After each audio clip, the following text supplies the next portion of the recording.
Well, good evening and welcome to the Pope Paul VI Learning Resource Center at the Catholic University of Eastern Africa, right here in Nairobi. My name is Mijungu from KTN News. And I am Smriti Vidyarthi of NTV.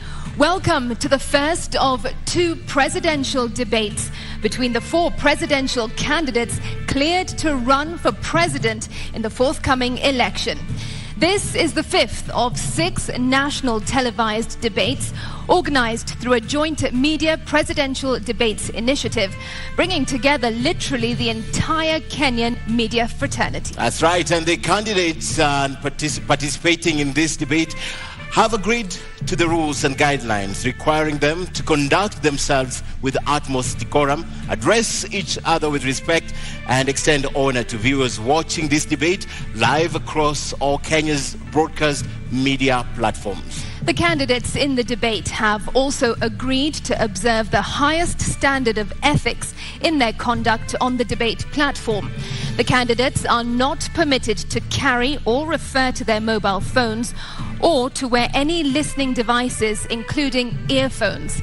A medically recommended hearing aid is exempted from this rule, but luckily we have confirmed that none of the candidates is on a hearing aid. And once again, ethics and the guidelines also remind the candidates that they shall not carry to the debate platform any written material, whether books or journals, manifestos or articles, including even handwritten notes. Now, each candidate will have 2 minutes to make an opening statement, 2 minutes to answer a question, and 60 seconds for a rebuttal.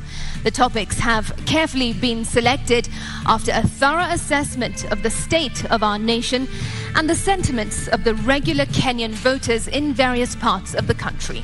And in line with the debate rules and best practices, now the questions we shall be asking tonight have not been shared with any of the campaign teams. Neither were they discussed or even formulated in conjunction with anyone. Now the questions are entirely our very own. An invited audience seated right here in the auditorium has also agreed to the debate rules. They have been fully briefed that cheers, jeers, or any other form of noise is not permitted during the debate. We, however, make an exception now as we request the audience to help us warmly welcome Professor George Wajackoyah and Mr. Wahiga Mwaure to the stage.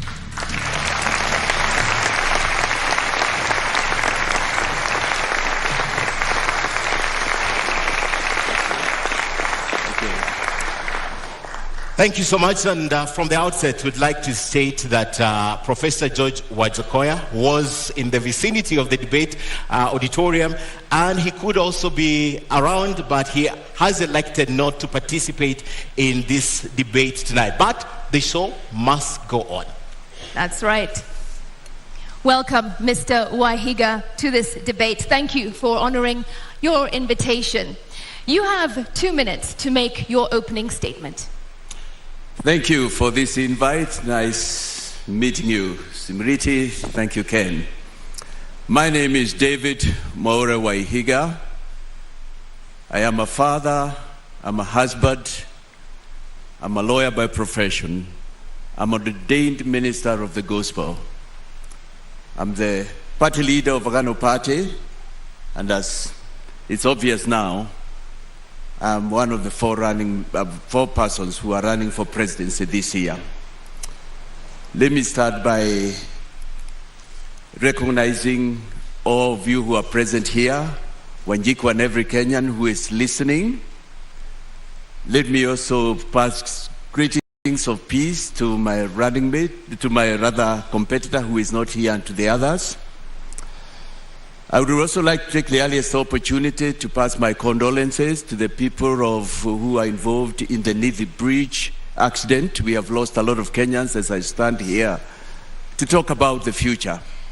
But let me end with the few seconds remaining, and because I'm alone, I hope I will be extended a few seconds to say that I am here as an anti-corruption crusader. Here as a friend of the people of Kenya and the people of the universe.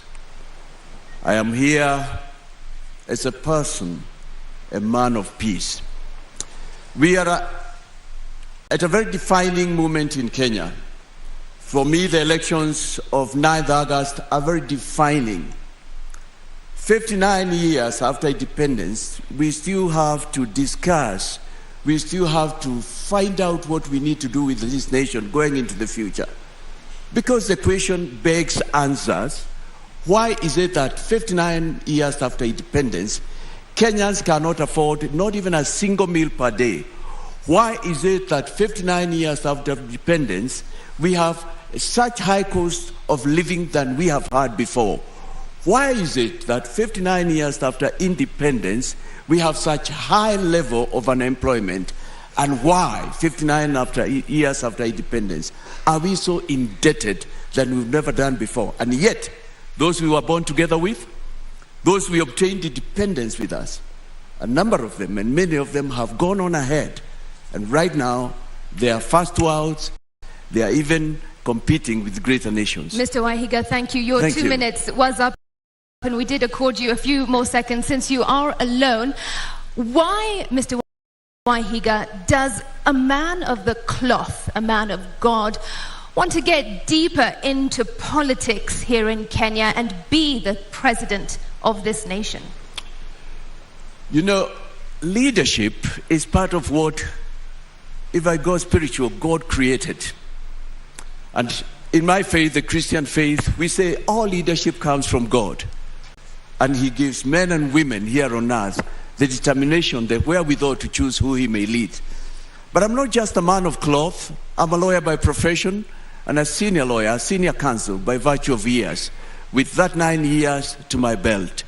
Not only that, like I have said, I am a person who has lived and watched in this nation, read the history of this nation, read the histories of other nations.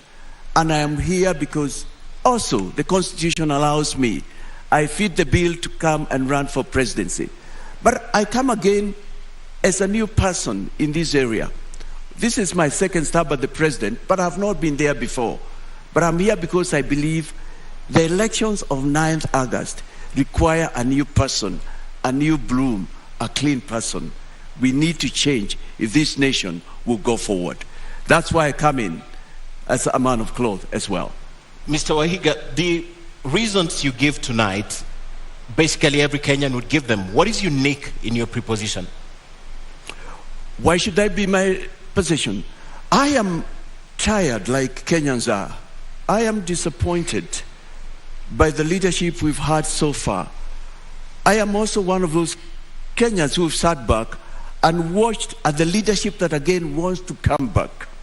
A lot of us out there and Kenyans are saying, why do we have to recycle them? I'll tell you what leadership is all about. And because I'm a man of the cloth as well, and the cloth reflects who I am. I'm a little disappointed, and doubly disappointed that my competitor couldn't come in. If he would have come in, he would have come in a durag, because that represents who he is. This represents my inner me. But leadership, if you have occasion to look, and we read books here, the scripture, the man, one of the people I follow much, is one who was known as King David. And it says, when he was the president, the prime minister of the nation of Israel, it's written of him that he shepherded that nation according to integrity of heart and skillfulness of his hands. Leadership is about taking care, providing, making a way.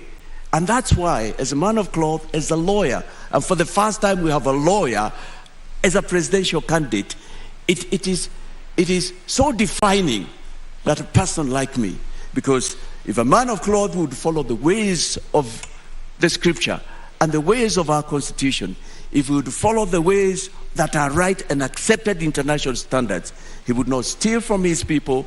We would not have the level of scandals we've had in this nation, which I'll talk in a moment. We will not have our development funds, perfect funds stashed abroad. And this is why we are here.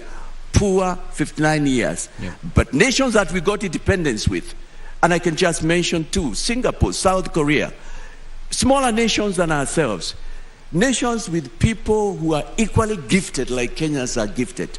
We are nowhere near catching up with them. I am here because I believe we've got what it takes as Kenyans.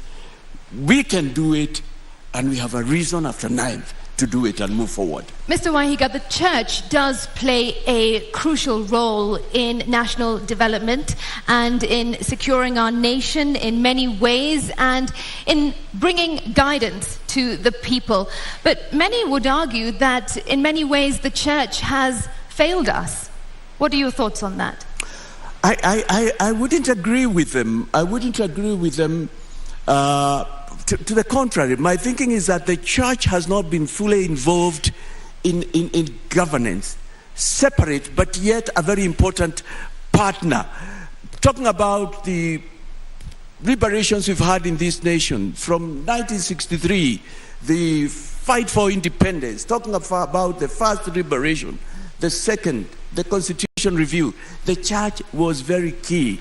Religious organizations are important. Faith is an integral part of mankind, and every person, it doesn't matter who it is, believes in something, follows something, and refers to something when the time comes, when push comes, when pull comes to push. But you would have to be specific, because I know the church has been speaking out. We've had Bishop Sokulu, we had Muge, we have Joya still with us, gallant men of this nation. And I can say we are here because of that. Probably what you are referring to is you expect more. This time you have one of them, but also a professional in his own right. The voices you have mentioned are voices of yesteryears. I'm yet to hear you mention the current voices speaking, because your voice has been silent on this. We haven't heard you condemn what's going on in the country. We haven't seen you come out loud. And specific example, when politicians infiltrate the church and stand at the podium and speak about politics, we have never heard you condemn this. Well, you know, there are many ways to engage, and I've engaged in my area. Standing for me here is a journey of about 22 years. This is a starting that started from the year 2000. And this is not even my first time to express an interest in leading this nation. This is my 6th stab at an election. And in all that, it's been an expression of the fact that I have been unhappy. I have been unhappy. As a party leader, we have had occasion. We may not probably have been as loud, or if you wish, you may not have covered us. And I'm not referring to you particularly, Ken, but we have spoken out on matters. It's not the first time that I'm speaking against corruption. And you know, there is a greater way of expressing opposition, by your example, by who you were. As I stand here, I know nobody can accuse me of having been involved in any of these scandals. As I stand here, I'm a witness. I am an example of the fact that any Kenyan can run for presidency. As I stand here, I am here to break this sort of wall where we believed only a certain person and peoples. The Catholic Church has been issuing statements. NCCK has done that. Evangelical Alliance. The Muslims have been speaking. Probably it's only that they haven't been covered as much. You yourself say that this is your 6th stab at an election. You have been unsuccessful in the past, for example, when you ran for governor of Lamu in 2013. So what's different now? What makes you think you will win this race? There is nothing in life like not giving up. And the trouble we can be in Kenya is if we give up as we go forward to the 9th. One of the persons I followed much is Abraham Lincoln. And if I remember my history right, it was during his 13th attempt, though before that he had won some legislative position, that he became the president of the United States. And when he did that, we know that he's the one who brought about the slavery emancipation, something to date that speaks to this world about the fact that all men and women are created equal. And that's why we can speak tonight as we are here. I am an example of a person who does not give up. I have not lost in every election, I can tell you. Like the last one of 2017, I would tell you that's an election where I believe I was rigged out. It's only that I couldn't get the facts, and I had done my bit. That was the election, if you remember, where one of my competitors said that people were voted through the computer. I was going to be the senator of Lamu County. But here I am. You must live to fight another day. I am here because there is no room for giving up. The trouble in Kenya, we are where we are because we've given up. Right now, as I speak to you, and I thank you for this opportunity, Media Council, there are Kenyans who have said, tutapiga kura tu yeyote, fatalistic attitude. But thank you for the opportunity to tell Kenyans that, no, there is still another one. We don't have to recycle. There's change this time. Maybe because you've not gotten the opportunity, that's why you can stand tall and say you have not been involved in any corruption, perhaps if you had an opportunity. But away from that, as an advocate, would you advocate for the division, complete division between the state and religion?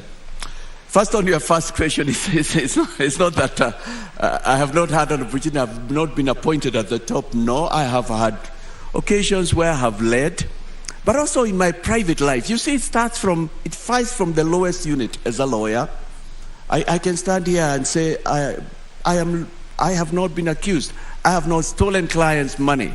It's not just here. I've had these positions of responsibility. I've sat on the Council of the Law Society. I've sat in several corporate and non-government and religious boards. But so it's a lifestyle. It's a lifestyle that I'm in. But coming to your question, would I advocate? I think it's important that state and region be separated. And by that, I think we need to define what that means. Because basically, it's saying that every person in a state should be allowed to exercise their faith without the government imposing on them who it is, what faith they should follow. And that's where the whole principle about state and religion comes from. But also, religious organizations have a very important part to play in the nation. They teach about better ways of living, morals. They bring governments to book. They call out when things are not going right. I do not know of any religion that condones corruption, stealing from the poor, taking money from the sick. You know, I do not know of any religion that talks about fighting, hating your neighbor. I know every religion advocates for the golden rule: love your neighbor, peace, and they are an important component. And in a Ghana government, in a Mwaure Waihiga government, religious leaders will play a very pivotal role. To the extent I believe, in my government, they'll even sit in cabinet. In my government, when they perform civic duties, which they do, they should even be remunerated because they are helping the government. They are rendering a service. Mr. Mwaure, the question is, would you want this taken out of the Constitution completely? 32 guarantees this. You're talking to us what exists in the Constitution. Right. What is your view? Would you want it taken off completely, or you still want it to be under the control of the state? Come again. You need to repeat that question. Let me get you right, Ken. The question is, what you're telling us tonight is what is entrenched in the Constitution. Right. My question is, as an advocate, would you want 32(1) to be expunged completely so that it's not guaranteed in the Constitution? No, not at all, not at all. The freedom of worship and the separateness of the state and government, those are key. Standing here as a man of color, I'm probably speaking to a person who thinks, now my faith has no place in future. But standing here in who I am inside is a representation of the fact that I'll take care of everybody. Because my faith says, treat all people equal. Become a person of peace. Share equally. Defend the voiceless. Speak up for those who cannot speak for themselves. And exercise not just equality, but equity for all. That is true religion. And for my faith, the Christian faith, that's what it stands for.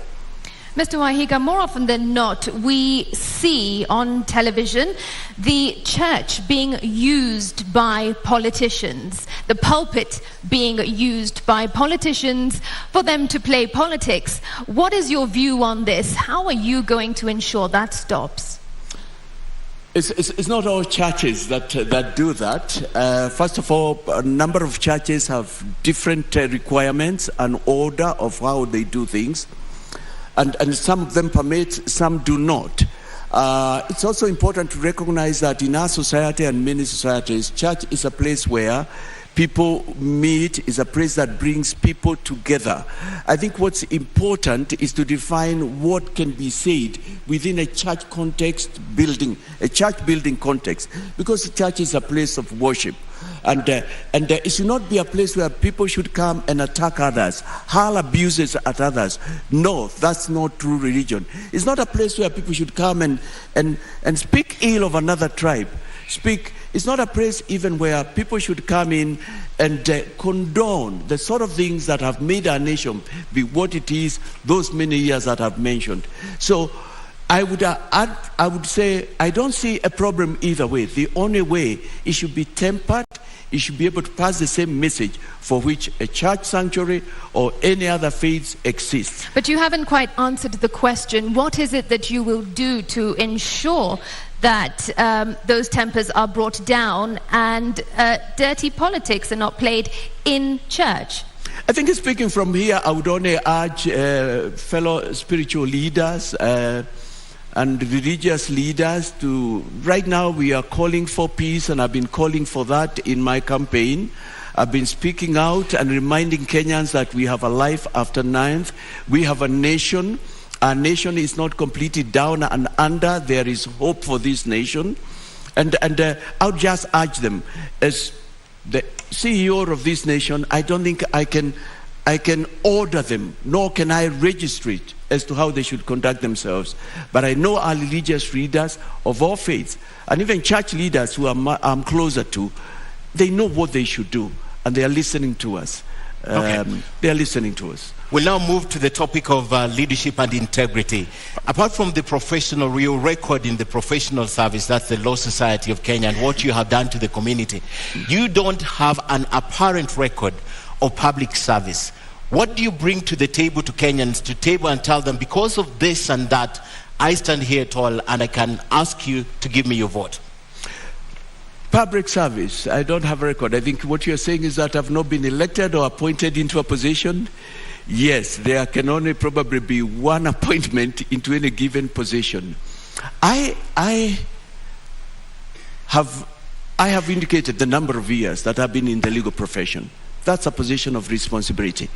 I have been involved, I have led a party for the last 16 years.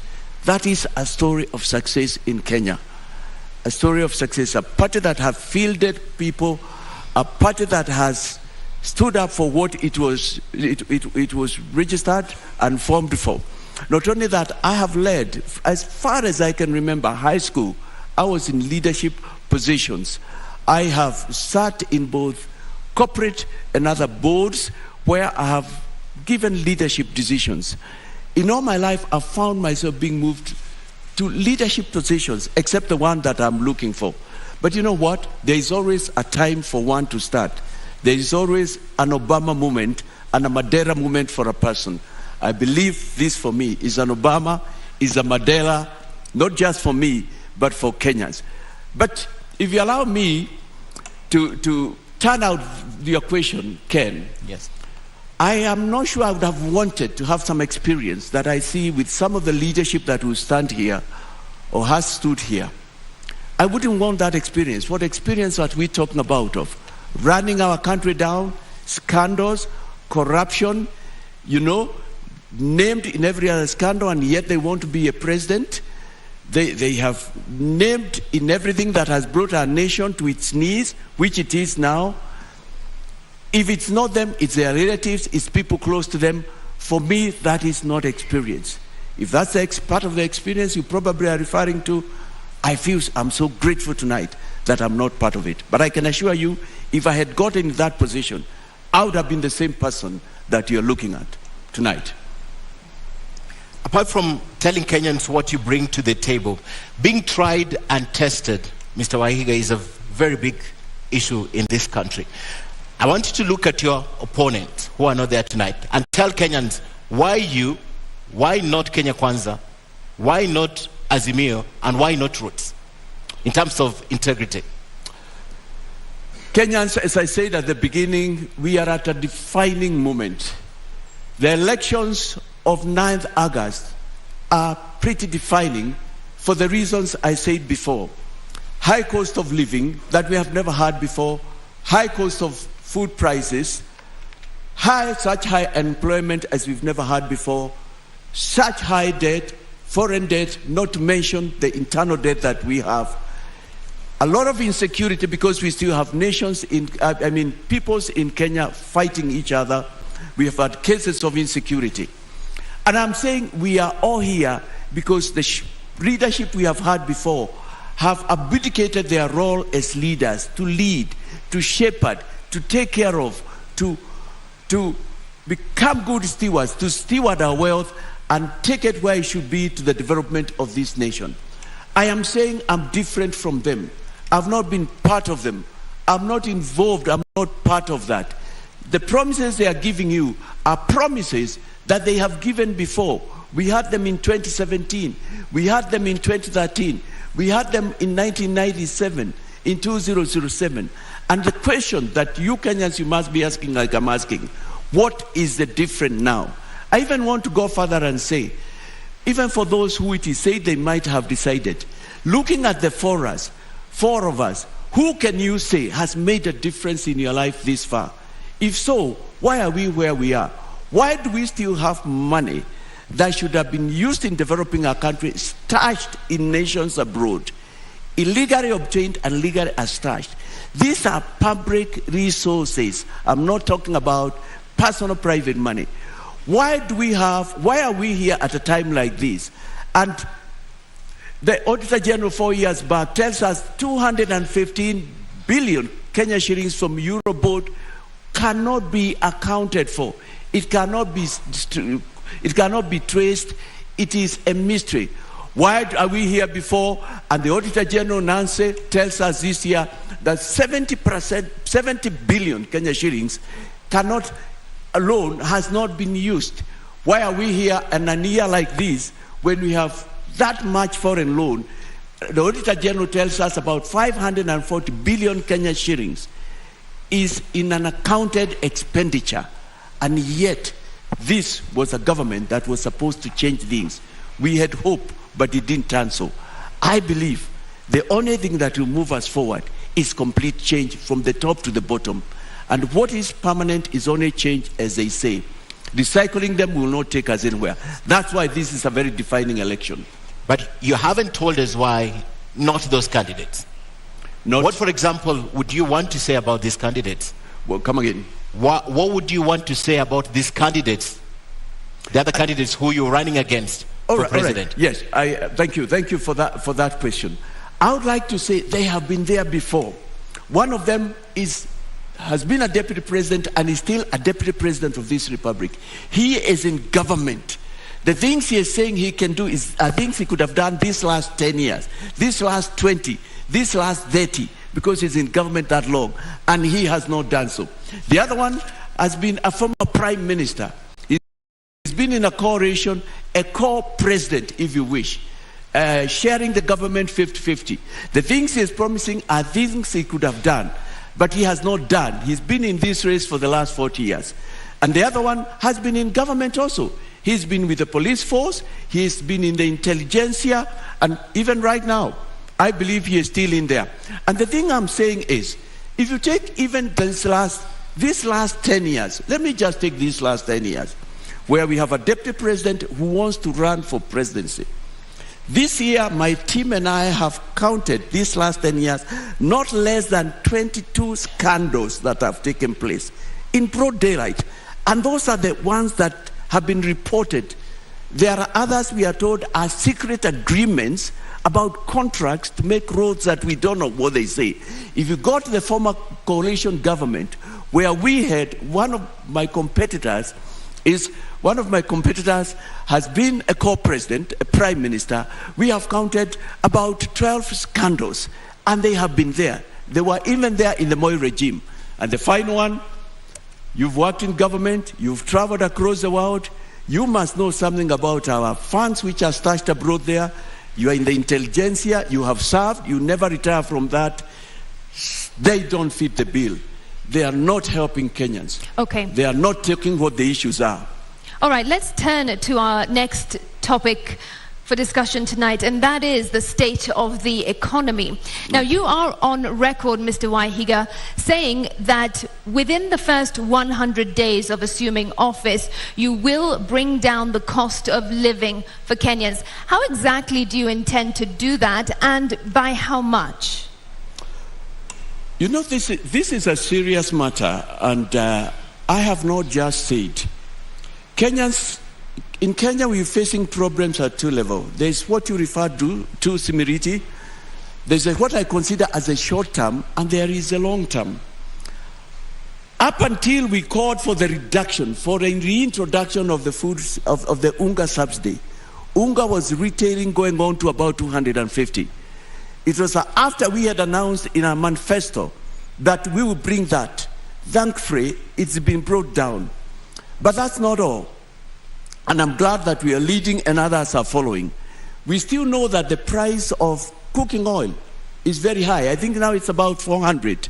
Bread has not come down, retailing 90, 100. Fuel is still at high prices. And those are immediate things. We don't need to wait to restructure our loan, or we don't want to wait, because those are some of the solutions I have had, to plant a kind of plant, probably, and wait for it to be harvested. We don't have to wait, because Kenyans are hungry. They need immediate results. And what I have done, and you would find that in my manifesto, we sat down with my team of experts and thought, what is the immediate? And our proposals have come in threesome. There was Unga, which has been done. Thank you very much. We thank His Excellency, the President. But in the same measure, we say also other things could have come down. But we have said we shall introduce subsidies into other food products. That's number one. Number two, we have also said that we are going to reduce pay by 50% so that Kenyans can have money they can take home with. And that is something that will benefit about 16, 17 million Kenya shillings. If you are earning about 25,000, you'll be able to take an extra 1,000. If you are earning about 35, 40, that's another 4,000. We have also come and said to spur growth, throw some money into the economy. We shall waive away tax penalties that are accrued after the day we are sworn. All right, and we are looking for ways to put some money in the pocket of Kenyans, something to spur, something to enable them put food on the table. Because as a country, I'm talking to you while we are broke. We are broke as a country. The most we can do is continue borrowing. I'm looking for solutions from within. All right, what can we do now? And you have said that you would reduce pay by 50%, but pay accounts for 25% of Kenya's tax revenue. How then would you meet revenue targets? That is not. It's not a problem. And I was going to say that's not the only problem there is in Kenya. If I take away 50%, the amount of pay we get is 460 billion. 460 billion. So 50% will be 230. When I take that money and I put into the pockets of working Kenyans, I tell you as I stand here, it will perform wonders. Kenyans are looking for any extra shilling that they can get. But how do I bridge that gap? We have tried to work around and see what can we do. And those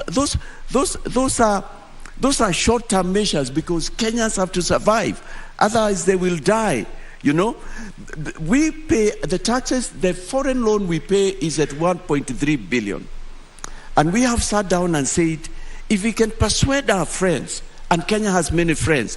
I'm glad they are represented even here by the foreign embassies and diplomats who are here, and tell them, why don't you just accept a repayment of 1 trillion instead of 1.3? That will bring about 300 billion. We can bring back to bridge in the gap, and we are positive that it will be able to do that. But also the 260 billion, that will put in Kenyans' pockets. Kenyans are industrious. Kenyans have goodwill from within. Kenyans are hardworking. And this is a nation that can get money, has had money, and will get money under a new government. The 260 billion, we see it bringing returns because it will go in people starting small businesses. People will be able to start their kiosks or do something else, or start what we call side hustles. What Kenyans need is just a little money, and they can be able to move forward. The other thing we have thought about is spread the tax base. That's something we are looking into immediately now in office. But I need to talk to you about corruption and the money that's stashed abroad. We're coming to that. Yeah, we go to that. But before we talk about that, you're running for president, and you understand also as an advocate of the High Court, right, that for you to change some of these regulations, you will need Parliament. You give a time frame of about 100 days. Is it possible that you can get these legislations through Parliament in the period you're giving us? Or they're interim and just campaign rhetorics that you're using? To bring food subsidies to zero rate of foods and all that, I will not need Parliament. No, for example, changing the pay as you earn, cutting it by 50%. I'll let for that. I'll tell you what. Yes. The parliamentarians who are coming in, the MCAs, understand the problems I'm talking about. They too are tired. I see goodwill will come forth. I am talking about something that every Kenyan would want to see happen. 59 years after independence, we can't continue being a nation of begging, famine bowls being held up like we have seen this year. We should be self-sufficient in terms of food, water. I mean, people should not go without medicine. That's what I'm talking about. So, I mean, you know what, Ken? There is no shortcut. There is no shortcut. Because I've looked at the manifestos of my other friends, my other competitors, I'm even the one coming with something close to realism, something close to practical. And I believe we'll find ways where I have to use executive orders, which exist, which are there in our constitution. I will apply them. We are in an emergency. We are in a time of war. This time calls for leadership. In your view, what is the biggest challenge to our economy? Is it we don't manufacture enough, we don't trade enough, or is it regulations? It's neither of those. Those could be the others. It's because we steal, we cut away, we siphon money that is supposed to go into our manufacturing, money that's supposed to go into our agriculture. That's what we have specialized in the last 10 years. Money that is supposed to go into our skill building, money that is supposed to go into the health of our fellow Kenyans. And a healthy person is a productive person. That's what we do. This is a nation where Kenyans work hard, Kenyans labor, Kenyans have got quite a measure of work ethics, but they don't get reward for their labor. For instance, to date, we don't have explanations as what we did with the Euroboat loans. When you listen to me, and you listen to others who have spoken out there, they say even for the SGR, the amount we are repaying is not the money we use for that. I am here, and I am borne evidence by a former minister, and allow me to mention the Honorable Joseph Nyaga, God rest his soul in eternal peace. That was in 2020 when he said it's time for us to bring our money back to develop our country.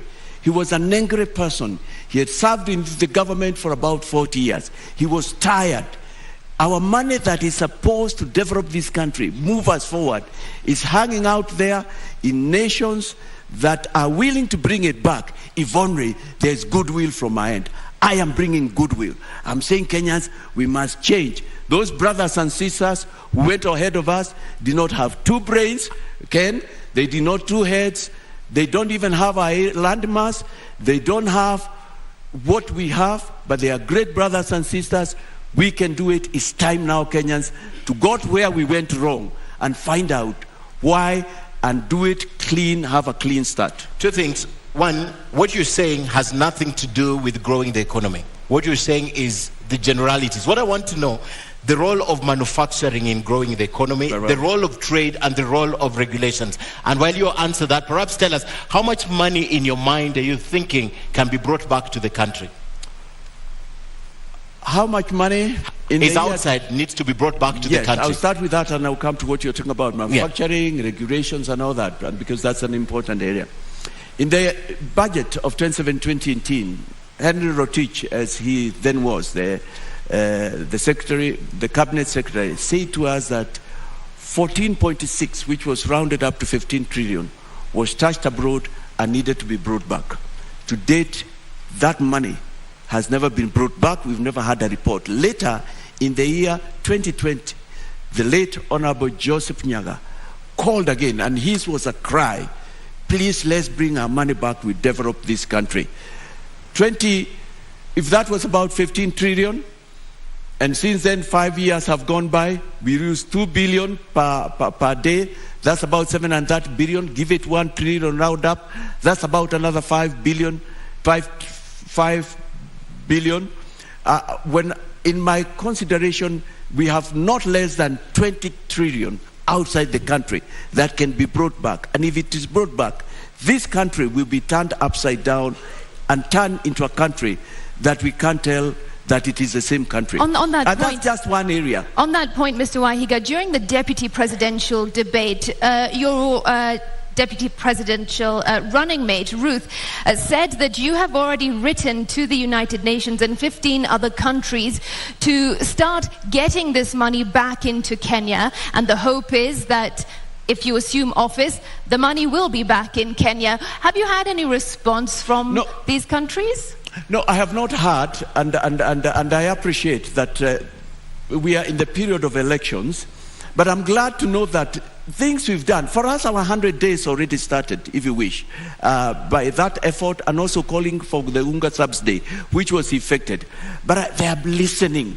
We've got goodwill from out there. We've got great friends from out of Kenya. And I know they too have been saying they wish Kenya can have a president who is speaking the things I'm speaking. I've not heard from them, but I know they are looking at goodwill. You know, I can mention a couple of other things.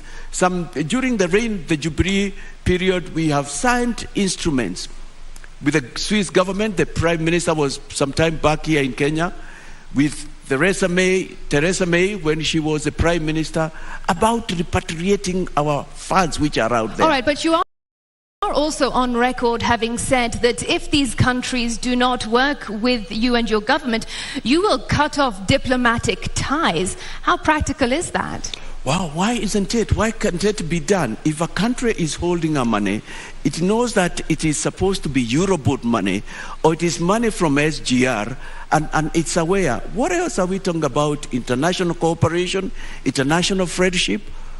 How can you refer to a person, and here I mean a nation, as your friend? But what I know is that a lot of countries have been willing to send back our money.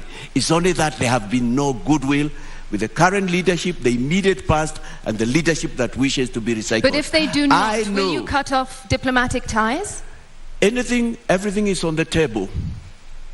Kenya needs to move forward. There has to be hard measures. But I can tell you, it won't need to get there. There's goodwill out there. There has been a cry. It's the other nations that they have even got a lot of dossier than I have of what has been done in this nation. And this has nothing to do with somebody who has worked hard and earned. It's Kenyan money, some of it which has been given to us from out there, and yet we have not used it carefully. But you also referred me to, yes. Is it about manufacturing regulations? We will get back to that, but this is important. Are you telling our traditional partners and allies that everything is on the table, including cutting ties? If Yes, that's what David Mwaure Waihiga is saying. Do you not think that would have a massive negative impact on our country, our economy, our development? Imagine you are a nation called Smriti and you are holding 10 trillion that is supposed to be Kenyan money. You know it. What then can we talk about? Rights, human rights? What more human rights? We are not in a state of war as a nation. Surpasses you are saying, look here, Kenya. There are these individuals, 1, 2, 3, 4, who are holding your money. We have traced it using the various instruments, using the various secret agents and other, and we know it is part of this. I mean, like for instance, and it must be common knowledge, there are nations right now that have come with laws. If you take money out there, and you are not able to tell who it is appropriated that nation, by that nation, and used for development. Kenyan wealth is being used to develop other nations. It is immoral.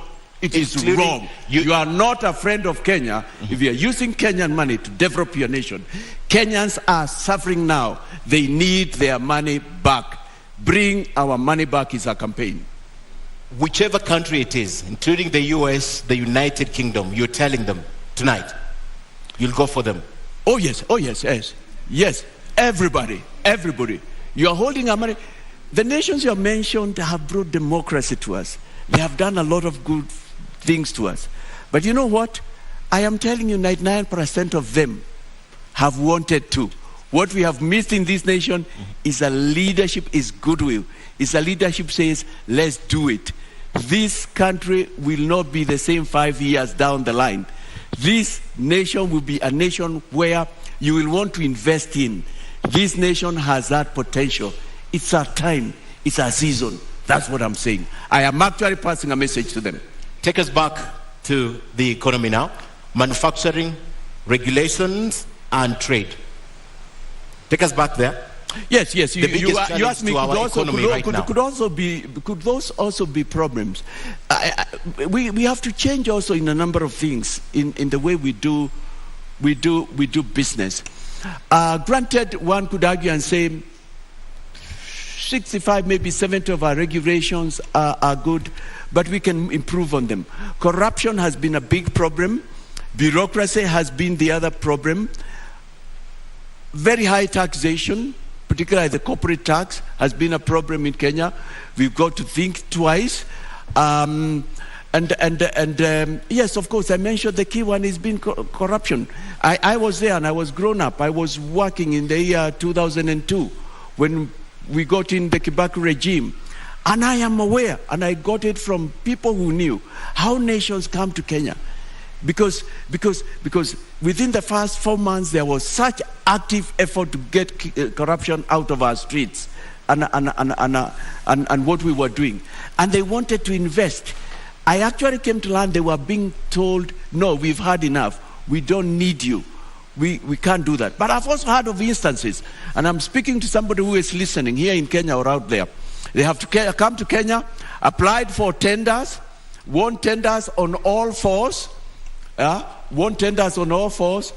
then when they went to get their tender acceptance letter, they were told, before you get this tender, you have one more step to step. You need to pass. You need to go and see Mr. XYZ. Apparently, the information I have is that some of the people who needed to be seen, if the four of us were here, are my competitors. Though you have passed all the steps for the tender, it cannot be approved until a final step, which is not in the official list, is approved. These are facts that are known, and people have said, how can we do this? You told us that it's above board. People know of offices in this country where people went to pay 10%, 20% after they had passed all the tenders. And some of those men and women are going to line up here in coming days, maybe after this or in other platforms, and say we'll fight corruption. Our problem has been corruption, almost in our veins. But I know Kenyans are not corrupt. Kenyans don't like corruption. We showed it in the year 2000. So we need to improve on that. We have had problems with power, infrastructure, both energy and infrastructure on the ground. Those are the issues that we need to discuss and we need to look into. We have had Kenyans who've gone out there or gained a lot of knowledge. They have wanted to come to Kenya and they have wanted to set up industries, manufacturing entities, to get things going. But bureaucracy, corruption, red tape has been our undoing. Is this the reason why you are advocating for making public all the contracts, starting with SGR, the expressway, the Lamu port, Naivasha dry port, Kisumu port? Is this part of the reason why? Part of the reason, but the other reason, Ken, is that there is no way we can fight future corruption unless we do with the current and the past. We must have a discussion amongst Kenyans. And I know what you are referring to. You are referring to the fact that we have said we'll also establish a Truth and Recovery Commission. We must have a conversation and ask, why have we been this corrupt? Why have we allowed this much corruption? It's got to start there. For South Africa, it had to start there. Truth. The Truth Commission that was set up It was a starting point and it was key. We must discuss and talk about that. But that's not all that we'll be doing in that. Actually, that will be part of it. We must still ask how much money went into the SGR. We need to know how much, who are the KEMSA billionaires, and why have their names not been read out, and the money that they took away brought back into the country. These, the Honorable Deputy President of this Republic knows who they are. These, the former Prime Minister know what they are. These, Professor Wajackoyah know who they are, being a person in the intelligentsia. And yet, they are not ready or willing to tell it. How can they fight corruption? How can they lead? How can you also lead when you are not ready to come on a podium like this and tell Kenyans what you want to do for them? As we end the topic on economy, you mentioned earlier 15 trillion shillings that is stashed outside. You mentioned earlier 15 trillion shillings that is stashed outside. Yes. However, this could be the whole amount of money from Kenya that is outside, because the Brookings institution says that about $12.5 billion. That's the only money that perhaps is illicit trade or illicit flow from Kenya to the other countries that is stashed outside. Why would you be going for even the investments that have been made by Kenyans outside and not specifically this illicit financial money that has been flowing to other countries? Why would you go for everything? No, we go for everything, Ken. For me, that was read by the Minister of the 14.6, 15 trillion. It was the Minister for Finance. It was the Treasury Cabinet Secretary who said that. He had the facts, he had the intelligence, he must have spoken with State House and they knew about it. His speech, some executive summary had been sent round, so it was known. He had contacted foreign governments and known there is probably as much as that. So I find no reason why. I've seen other records that talk about 6 trillion, but you know, we've never had evidence that has been brought back. But let's even come back to Kenya. You and I have not even discussed the 2 billion. The 2 billion, which adds to 730 billion per year. I'll round it up to call it 1 trillion. That's what we lose per year. So if that is what we have lost per year, these last 5 years, that is 5 trillion. During the last 5 years, if everything worked that way, that was another 5 trillion, if my maths work right. What we are saying, even with the 2 billion, we could have paid the 8.2 trillion Kenya shillings. We could have done that from the 2 billion without going for anything out there, and yet we still need to go out there. I mean, this matter of corruption, siphoning public money, and what we've been doing has been our undoing. No country can develop with corruption. And with the level of corruption that we have had in this nation, no wonder we are still begging and our people are going hungry. I've just given the 2 billion. And for us, within Agano Party and with our experts, the 2 billion for us, we say can't even be a correct figure. The 2 billion, Mr. Mwaure, the 2 billion from the Institute of Economic Affairs is not necessarily lost. It's been diverted to other uses. So if education was allocated 600 billion, perhaps they took a portion of it to another use, not necessarily lost. So when you do that sum totality, could you just be misleading us? Because this money was allocated to something and probably just diverted to another use and not the intended purpose. That's why we lack classrooms, for example. The president of our nation did not lie. He said 2 billion is lost. 2 billion. 2 Do you billion believe does the president not, now? 2 billion does not get into the economy. And later he was heard to say in matters corruption, I mean, he had tried his best. The word he used was his hands were tied. But the Institute of Economic Affairs says this money is not necessarily lost. It goes to other purposes. I mean, but why can't we see the effect? Why do we have such high cost of living? Why have Kenyans been going hungry? What are these other things? What has the Institute said? For me, I would say it's gone into people's pockets. For me, I would say part of that money would be on its way to some countries. I mean, the whole area of our financial fidelity, our being the shepherd I referred to, our doing what our brothers did. You see, from the word go, Singapore took such a firm and a stern position, the President Lee Kuan-yew, concerning matters corruption. And I submit to us that that nation would not have been where it is if he had done so. No nation can develop with corruption. Rwanda has come up just lately, and look at what our brother is doing over there.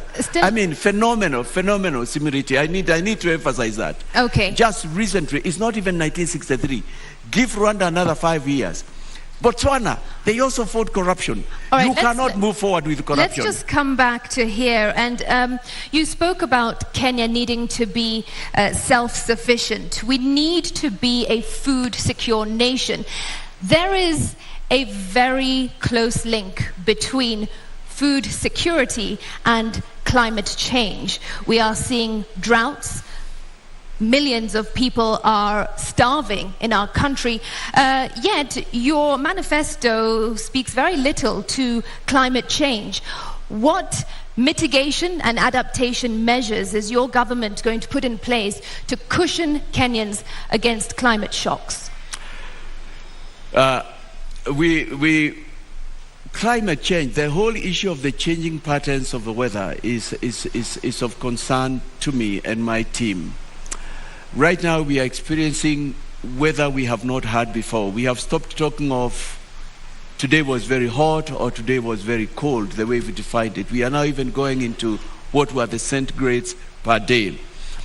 You've noticed in our manifesto we've talked not just about measures we'll do, but even the fact that we would introduce taxation.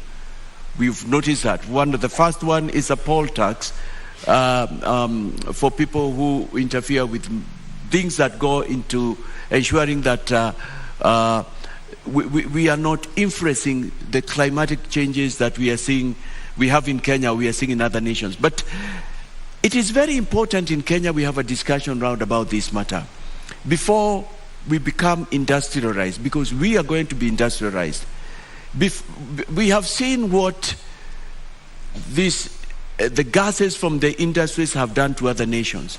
And we don't have to wait to get there for us to deal with that situation. So how are you going to deal with it? The things I have in mind is, it is time. A reminder to our audience, please, as per the debate rules, no cheering, jeering or noise. Continue. Yes, sorry, come again. What was that? My question is how? Let me give how are you going to ensure Kenyans remain food secure vis-a-vis climate change? What measures we must bring education, that's number one. We must tell Kenyans that our rivers are important, our forests are important, our mountains are important. We must come back and enforce. We have laws that have to do with things that affect climate. But right now, you know, we have cut down about half the trees in Kenya. We must find ways of preserving our water. Kenya is very watered, but all the water goes to the ocean. We must come back even to a city like Nairobi and ask, why did we allow this building to be built next to a river? We must go to sources of water. Sources of water have been grabbed, and next to them, as much as developers can get, built houses. We must get to a point where we say, if something was done irregularly, it needs to be pulled down. Mr. Wahiga, does the Agano Party have a plan to make Kenyans more resilient in the wake of climate change and ensuring food security and therefore bringing down the cost of living? Do you have a plan? We do have a plan. What is that plan? Because agriculture is very important to us. And if you'd have noticed, we've said that the office of the president will keep a very close eye to agriculture, because without food security, we are going nowhere. We can't be begging those many years after we became independent and we started ruling ourselves. We have talked about the preservation of our rivers. We've talked about injecting money. We've talked about bringing subsidies that enable farmers to produce fertilizer. We've talked about that. We've talked about exploring markets. We've talked about getting Kenya to where it was in terms of agriculture. You know what? We are not short of studies. We are not short of, as a nation, of projects that have come into being. Galana would have been, is a case study. It's a case study. The nation of Israel, and I can't purport to be their spokesperson, were disappointed, and very many nations have been disappointed. That was something, but look at what we did with it. It's amongst the scandals that we have in the Jubilee government. This is what I'm saying, we are not going to allow anymore. So we must, it is one of the two areas that my office as the president, if Kenyans are pleased to vote me, that one, agriculture, and the whole area of asset recovery, I've said it's something every day I'll keep an eye on. I would want a report on it. I would want to know what is happening. So we do have that. We recognize people are still going hungry. We want to recover our riparian lands. We want to bring education from the lowest grade on all these matters. We want to bring sensitization. And Kenyans are all very open-minded. They are tired. They want a change. They want to move forward. Okay, and just before we move on to the next topic, let me just circle back to my first question under this topic of the economy. I asked how you intend to bring down the cost of living within the first 100 days, but I also asked by how much? What can Kenyans expect from you? How much do you intend to bring down the cost of living? I think that the most I can talk of is by what I will do. It's by what I will do. So you don't have an answer to that? It's what I will do. I believe as a nation now that even our annual budget should not be 3 trillion. If we did things right, if we preserved our public funds, if we put them to the use they should, our annual budget should be going up to 10, 20 trillions instead of 3 trillion. If we had done things right, we should not be, and we are not unthankful, we are thankful, just rejoicing that we have got 22 kilometers expressway. This nation will be full of expressway, hundreds of miles. So I am really talking of, if I can give an estimate from here, I can't remember what we have said, bringing the cost of living. I tell you what, even if out of my 30 trillion Kenya shillings, which I believe is both out there and wasted, we got 10 trillion. This nation will be flipped upside down. I read something this week in one of the dailies. It was in the Nation newspaper. Let me give credit to an our report. And they say that the current road network, which we understand we fracture 11,000 kilometers, that's what we built. We built it with 1.5 trillion. Look at what 1.5 trillion can do. What if you have 10? What if you have 15? What if you have 20? Kenyans, I'm asking you to take a journey with me. Visualize, close your eye, and see a nation 59 years, what it should have been. The other nations we talk about, as I look at you, New York, London, Singapore would be looking up to Kenya. Okay. That's what I want to make Kenya to be. Okay, and we can't end this topic before we talk about employment. It's a huge issue in the country right now, and a number of Kenyans are not employed, particularly those leaving school who are looking for jobs, and even the adult population, some of them even above 40 years are not employed. And it says statistics also show that about 63% of Kenyans tonight will go to bed without a meal on the table. What is your plan for this group of people if you are elected president to create employment to this country? We've had promises of 1 million jobs a year, 800,000 jobs. What is the Agano plan for this? Might I interject and ask also, how will you create more jobs in the formal sector? Yes. We have looked at that issue. It's close to our hearts. I feel you, I feel Kenyans, because things are bad out there. Things are real bad. We have said in our manifesto that we will endeavor to create employment at all levels. With the 2010 Constitution, we went devolvement. And one of the things we have said in our manifesto that when we bring our funds back, when we stop the siphoning, the 2 billion, when we arrest those people who have made it impossible for the government or the president to move forward, we will give from the national national office 40% to the devolved units. And we have said out of that, that is far above even what, that's above the 35 that BBI was promising. That even beyond that, we want to ensure that 50 million at least goes to the lowest unit of development, which is the village council. And there are people who would say, how would that happen? And what benefit will it have? For us, we devolved money. Unfortunately, we also devolved corruption, but we never devolved decision making.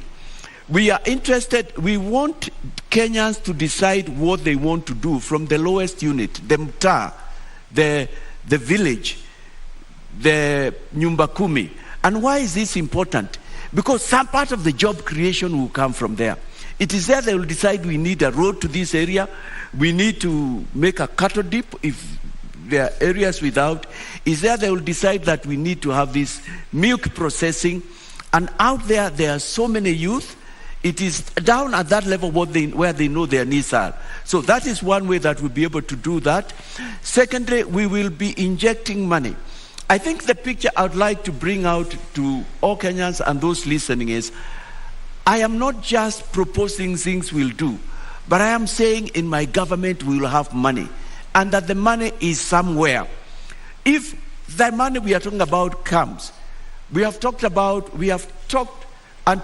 how we should be able even to give to the youth, to give to the workers, not less than 500 billion Kenya shillings. Because assume that money comes back, or even half of it, or even a quarter of it. Look at the wonders it can do. We've also talked about skills as being important. People need skills. We've talked about giving money to young people so that they can do startups. We've talked about getting rid of certain taxations so that Kenyans can be able to move forward. So we've talked again at bringing back cottage industries, and there's a sense in which they are coming back. Because like when I was growing up in my home area, I was born and grew up in Nakuru County, and in a small town known as Turi. I remember when I was very young, and that's many years, in the early 70s, and there was this small place where they were building hooks and they were exporting them. And I know the young people from the area. Okay. Then I was in primary school. I could see them proudly because there was something in the neighborhood that they were doing. In my hometown also of Molo, we had things and concerns that were going on. We had, these last 20 years, we have had a potato industry. The last I heard about it, it hadn't started off. And I'm saying taking industries. So we have had what we are calling pesa mashinani, madaraka mashinani. Let decisions be made there. So we will inject money. Okay. We will inject goodwill. A potential voter for you has a question for you. Let's take the question.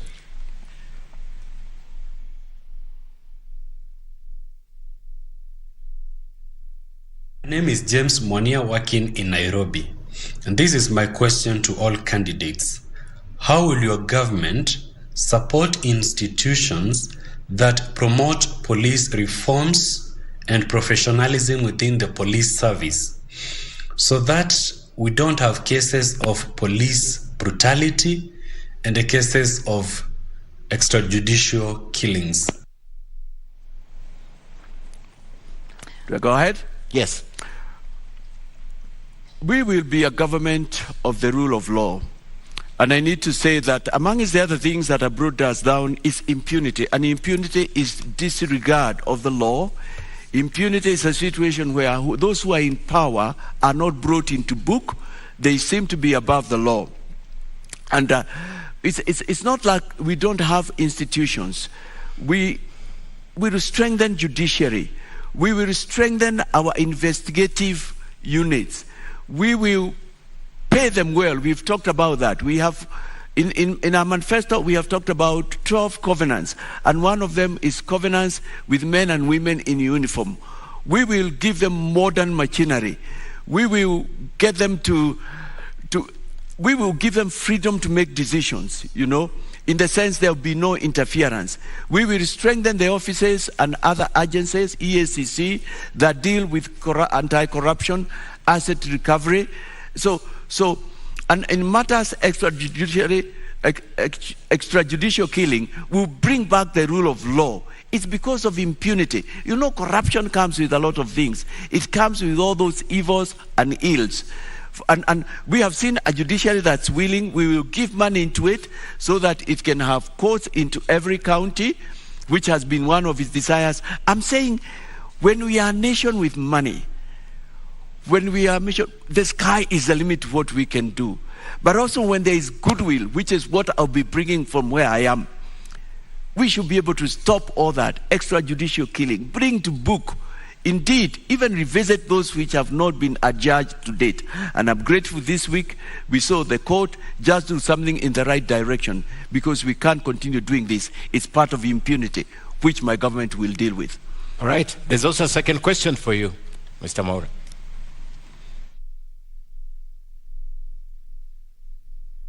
My name is Jacqueline Kagu. I'm a mental health advocate in Kenya. And I want both parties to explain what they have in store for mental health in this country, given that in mental health, Ministry of Health has allocated 0.3% to mental health, which is very little compared to what is in store for in matters mental health. And given that Mental Health Amendment Act 2022 is almost being signed by the president of this country. Sorry, Ken, I missed a little bit of what she said. Issues of mental health. Mental health, yes. Yes.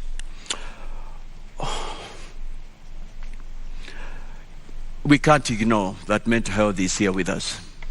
It's with our brothers, it's with our sisters.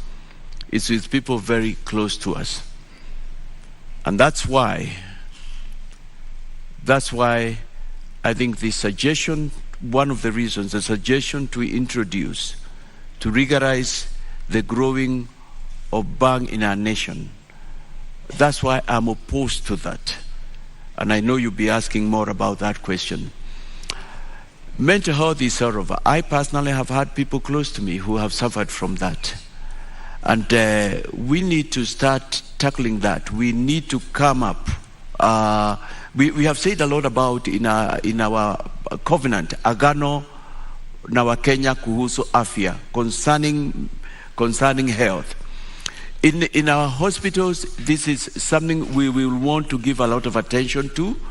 Number one, we need to start tracing it from as early as primary school, if not high school, because one of the problems we've had is ignoring that mental health is real and it exists.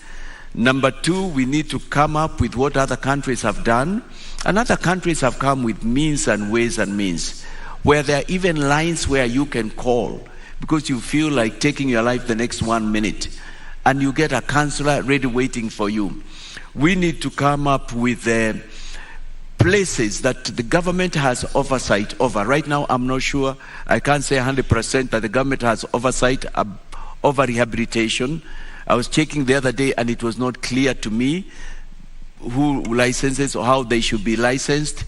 I mean, and right now it's at very high level with the problems that we have to come. We will give enough money to our health sector. We've talked about at least a 5-level hospital in every county. And in it, we will demand that there be established a Department of Mental Health. How much is enough money? You know what we've been saying? We have 12 covenants with Kenyans. And we are saying to them, you know what, before the end of our first year, we see ourselves getting not less than 12 trillion back into this nation, more. And we have gone as much as saying, we are saying no to corruption, bring our money back, and we have even been had to say 1 trillion for every economic sector in Kenya. If we are not able to give 1 trillion, we are talking about 500 billion. We have money in this nation. This is a wealthy nation. Okay. That's why we're able to lose 2 billion and we can't notice it. That's why 215 billion euro board is unaccounted for. It's nowhere. And nobody, the moment Auditor General Ouko left, and after a few months, it's a forgotten business. It's not forgotten. We want to know where the Euroboard money went to. All right, at this point, I would like to shift focus to our next topic, and that is on the issue of education. if you assume office in the next few weeks, perhaps, your biggest headache in the education sector will be as early as January, when 2.5 million students will have to transition into secondary school. How are you going to address this crisis of congestion? Because already secondary schools are congested. I know I will not be the first one to address it. I know there are studies, there are recommendations which have not been able to go into them. But first of all, we have talked about the fact that we introduce free education from Kenyans from the lowest unit to the highest unit. And remember, my government is different from the other. We are saying we will have the money because we are going for the man where it is. Free education, basic education is in the Constitution. It's enshrined. Yes, but primary it's not and secondary. there. Are you saying that you are also going to give university students free education? We are talking also of university students. It's from the lowest to the highest. And that's something apparently I have found almost every. How are you going to fund that if already our education sector I am the only candidate who has a solution to where we'll get money to find our economic. I am the only one. Look at my proposals. I'm the other one who is going for the juggler. And I'm not just that, I am saying we'll go even for the big fish. It doesn't matter who you are. If we have an abacha in this nation, we'll get money from that abacha. That's what we are saying. We are so serious on this matter. But to come back to your question, education is a problem at many levels. We've talked of free education. We've talked about consultation. Right now we have the CBC, and we know what a problem it is. And we will sit down with the stakeholders. We will consult. We will have to find ways, but I think we are going through the first period of the problem with the CBC. Like, but I'm not, they're my overlapping. My question is not about CBC. It is about the immediate problem that you're going to face, which is to find space for 2.5 million students in secondary school. You wouldn't have much time. Because we have money, we'll find a way out. So if we'll have money by January? Build makeshift shelters, we'll have to do that. But I'll tell you what, I'll be taking a corrupt country, but I'll be coming in, both a corrupt and a broke country, but I'll be coming in with money. But I think there are no easy solutions, and I hear your concern. These are matters that we will have to see what we can do. And some of the possible solutions will be to look for ways, makeshift. We probably might have to go virtual in some form of education. At the moment, you don't have a plan. Not for that specific number, but we have a covenant with Kenyans on education. We will put money into it. We will discuss and improve the CBC, not doing away with it altogether. We have that. We have said we'll give free education. In terms of a specific like that, it may not, again, a manifesto can't contain everything, but we'll have to find ways. Everybody must go to school. If we have to do it virtually, we will have to go that way. If we have to turn some government offices, I don't know, I have not thought about it. Every Kenyan must go to school, must get a learning. It's a problem, I agree, but again, it's a problem we have inherited, and we have to find ways. As a president, I will not sit back. But with money, the sky will be the limit. You know what? Even classrooms, through fabricated materials, you can build classrooms in a matter of weeks, if not days.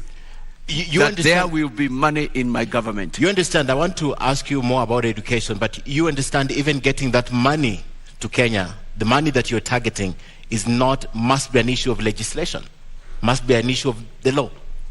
You know, it's at two levels, Ken. I'm talking first of all of our money out there, but I'm also talking of wastage from here. Okay. Kenyans showed us in the year 2002 that we can stop corruption. And there was goodwill. Unfortunately, we did not move on and build on that. And when we came back in the current government, we have even gone back to way before the coalition government. Okay. I mean, I know because of the steps we are taking, even by waiving away 50% of pay, Kenyans will sit back. Kenyans love their nation. Kenyans know they have a great nation and say, why are we doing this? It's not right. Okay, let me take you back. The government of Mwaure Waihiga is seeking to improve our lives. He wants to make us a first world. What we are doing is not right. And not only that, we will defend whistleblowers. Kenyans will talk. Kenyans will talk, come to the truth, and the Recovery Commission and tell what is happening. I'd like to take you back now to CBC because you mentioned it in your statement. Most parents crying out and saying it's not working, it's very expensive for them. Some teachers also, including the Teachers Union, NAT and CUEA, took a stand on CBC earlier on. The only institution that took charge is the government, the national government, through the Ministry of Education, and the president, the outgoing president, has mentioned this. From where you stand, my first question is, would you continue with CBC? Would you rethink CBC if you were elected president, and why? I would rethink CBC in the sense with a view to improving it. I have met parents as well, and I have family members who've got children who are in primary school. And admittedly, CBC has been very costly. Not only that, it's been very involving. But I've met parents from across both ends of the coin, some who have said, there is something good. And I agree because I passed through a bit of CBC. I went to school when we had subjects known as hard work, technical subjects, subjects known as agriculture, where we carried the hoe into school. And by the time I was grown up, there are things I could do for myself because I've been exposed to them. We will sit down with stakeholders and seek to improve it. It can be good for the future, but right now it's expensive, it's demanding. Kenyans don't have money. We can't continue like this. But again, we have said, this is one sector. Education is key. Kenya is where it is because Kenya values education. Kenyans are educated. We can't go back on this. Right now, we are into ICT, and we would like Kenya to be the country that's leading in those areas like other countries. Okay. So I have answered your question. We will think with a view to improving. One of the biggest voting bloc that perhaps you're looking at as a presidential candidate is the teachers of this country. And the teachers of this country have had a very bad run, according to them, with the government, the outgoing government. And they're wondering today, would you guarantee their interests if you were elected president? And would you put NAT back, for example, to where it was probably 10 years ago? Oh yeah. We have spoken about education. We've talked about increasing salaries to the men and women in uniform. We've talked about the welfare of the men and women in healthcare. I mean, part of the money that should have gone to meet the needs of these people, and they are very critical. I would want Kenyans to be proud to be teachers, to be educators like in other nations. I feel proud when I go home and I meet Mr. Opondo, who is now going to almost 100 years. I haven't seen him in quite a while, who was my primary school teacher, and he is still there. He made me who I am.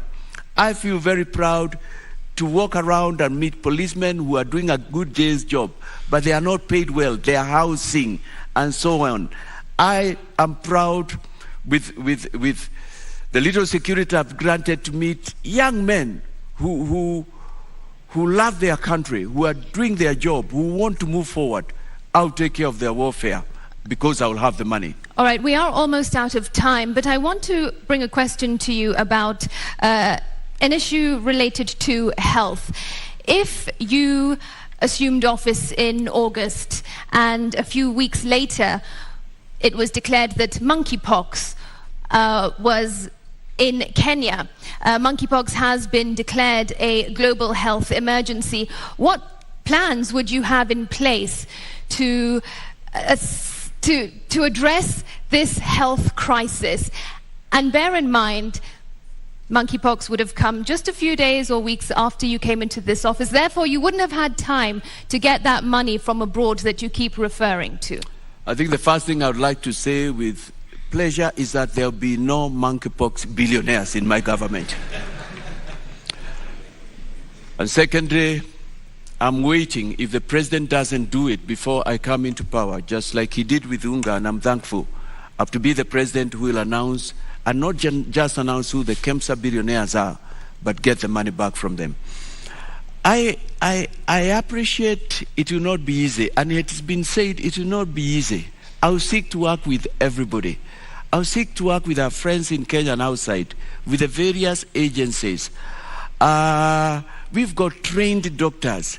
We have got we have Kenyans who listen and want to do what is right, so that I believe there are measures we'll be able to take that can prevent it escalating. But when it comes as an emergency, we have no choice. You have to get to the consolidated fund and elsewhere in the exchequer where we can get money and put it into that, because lives of Kenyans matter. We'll also be careful about who does what, who sources what drugs, who brings what drugs, because that's where we got the KEMSA billionaires. To date, none of my competitors, while they know, wish to tell us who they are.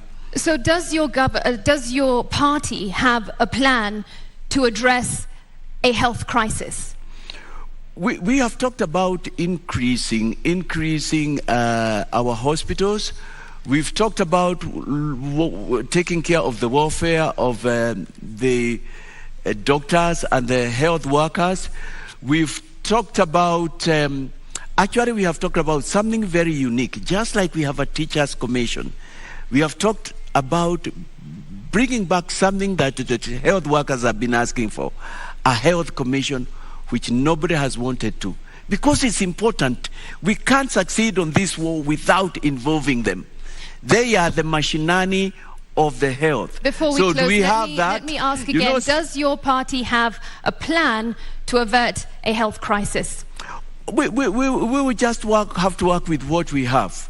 So we will call upon friends. I mean, I am not in government. I'm not like the Deputy President or the Right Honorable, who are both in government in one form or another. I mean, we'll just have to work with what we are. We will call upon friends, our neighbors. We will call upon all doctors. It will be a crisis. And we will ask Kenyans, this is where we are. We'll be transparent. And the international community we've seen it come to the aid of various nations. Kenya is a friend of many nations. Okay. We will get help. We'll cross that bridge when we get to it. Mr. David Wahiga Mwaure, thank you so much for coming to the debate tonight. Thank you. You have now 2 minutes to make your closing remarks. Kenyans, you have heard me. I am told a number of you have already decided on who to vote for. But the question I want to ask, have those that you want to vote for made a difference in your life?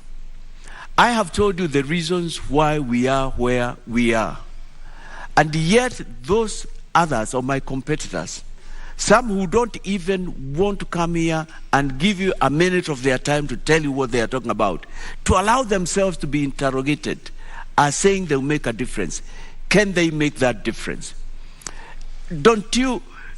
I am saying to you, and don't you feel with me, that we are here because we have recycled leaders, and we are at a point where to move forward, we need to break some glass ceiling. I am telling you, I'm the real deal. There comes a time when hard decisions have to be made. Yes, I'm not part of them, and I've not been part of them. I'll come like the biblical David, of whom, as I said earlier, it's written, he shepherded Israel by the integrity of his heart and the skillfulness of his hands. I want to be that leader. I'm the real deal. Mimi ndiye nitabadilisha Kenya kabisa. Naomba kura zenyu. Thank you very much, Mr. Waihiga.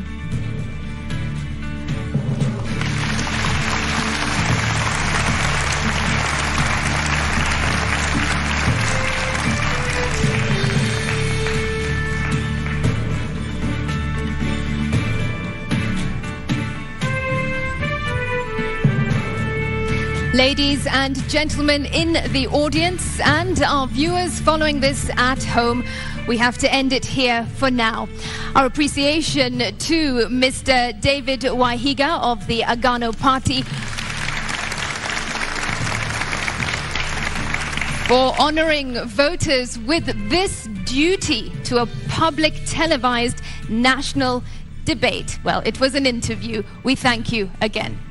And of course, it's not the end. The second presidential debate kicks off at 8 p.m. live from this same platform with my colleagues Yvonne Okwara of Citizen TV and Eric Latiff of Spice FM and KTN News.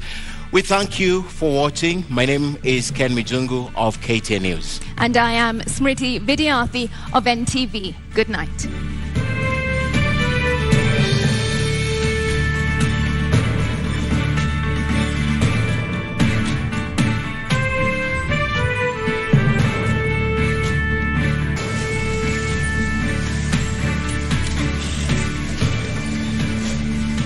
Good evening and welcome to the Pope Paul VI Learning Resource Center at the Catholic University of Eastern Africa here in Nairobi.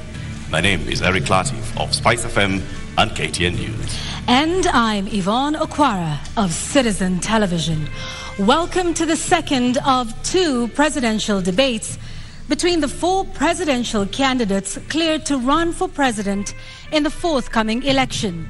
This is the last of 6 national televised debates organized through a joint media presidential debates initiative, bringing together literally the entire Kenyan media fraternity.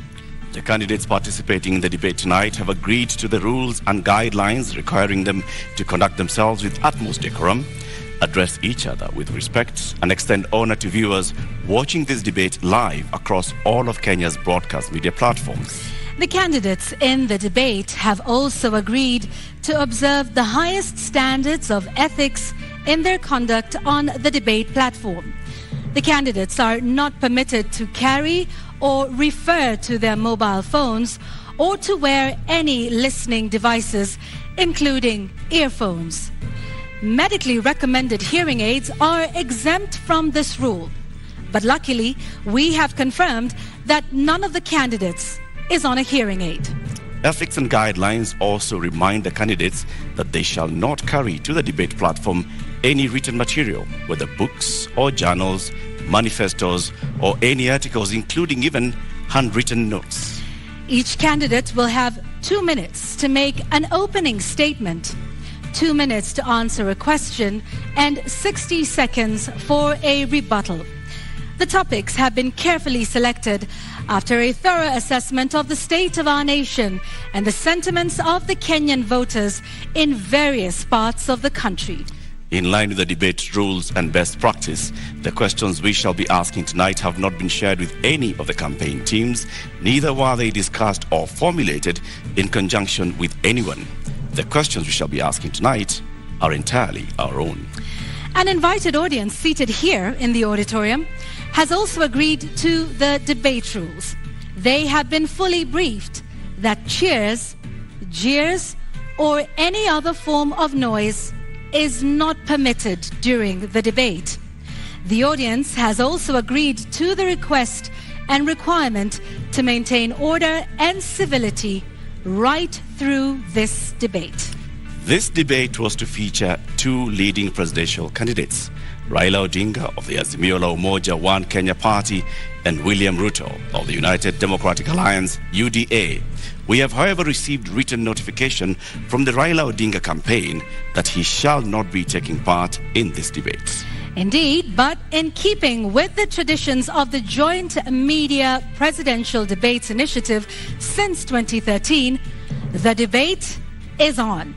And we now make one exception to permit the audience here in the auditorium to help us welcome Dr. William Ruto, the UDA presidential candidate, to the stage.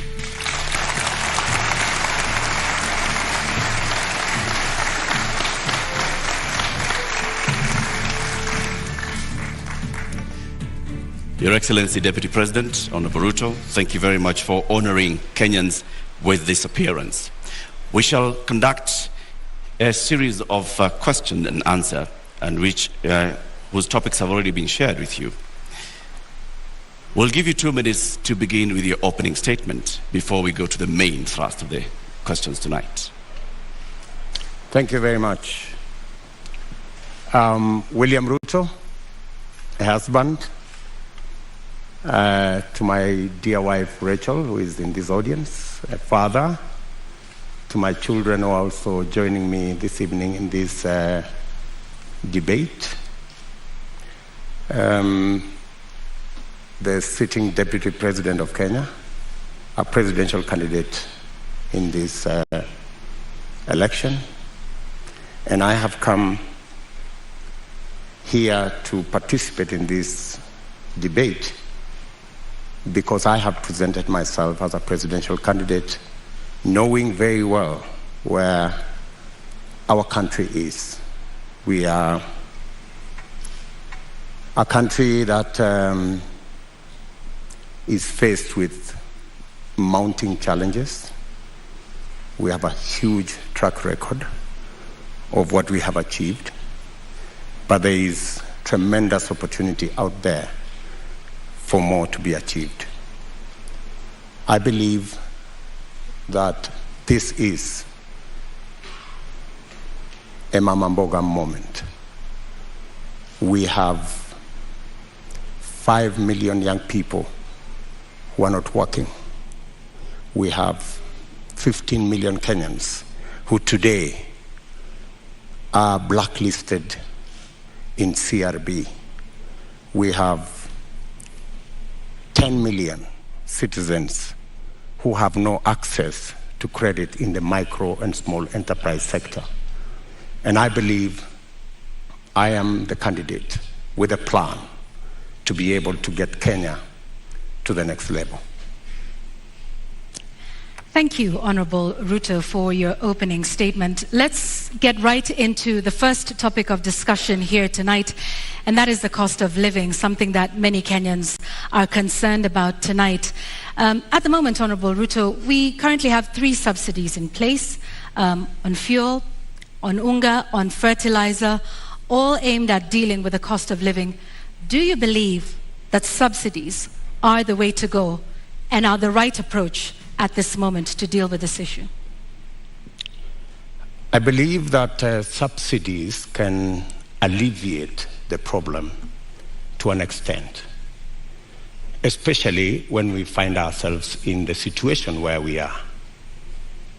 My position is that we find ourselves at this port because there are certain things we didn't do right. We had a Big Four plan because we foresaw this situation. We were here in 2017.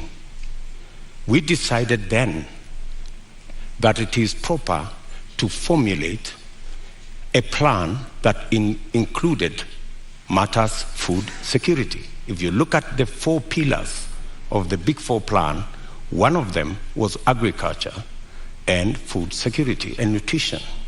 Unfortunately, that plan fell apart. It was actually sabotaged.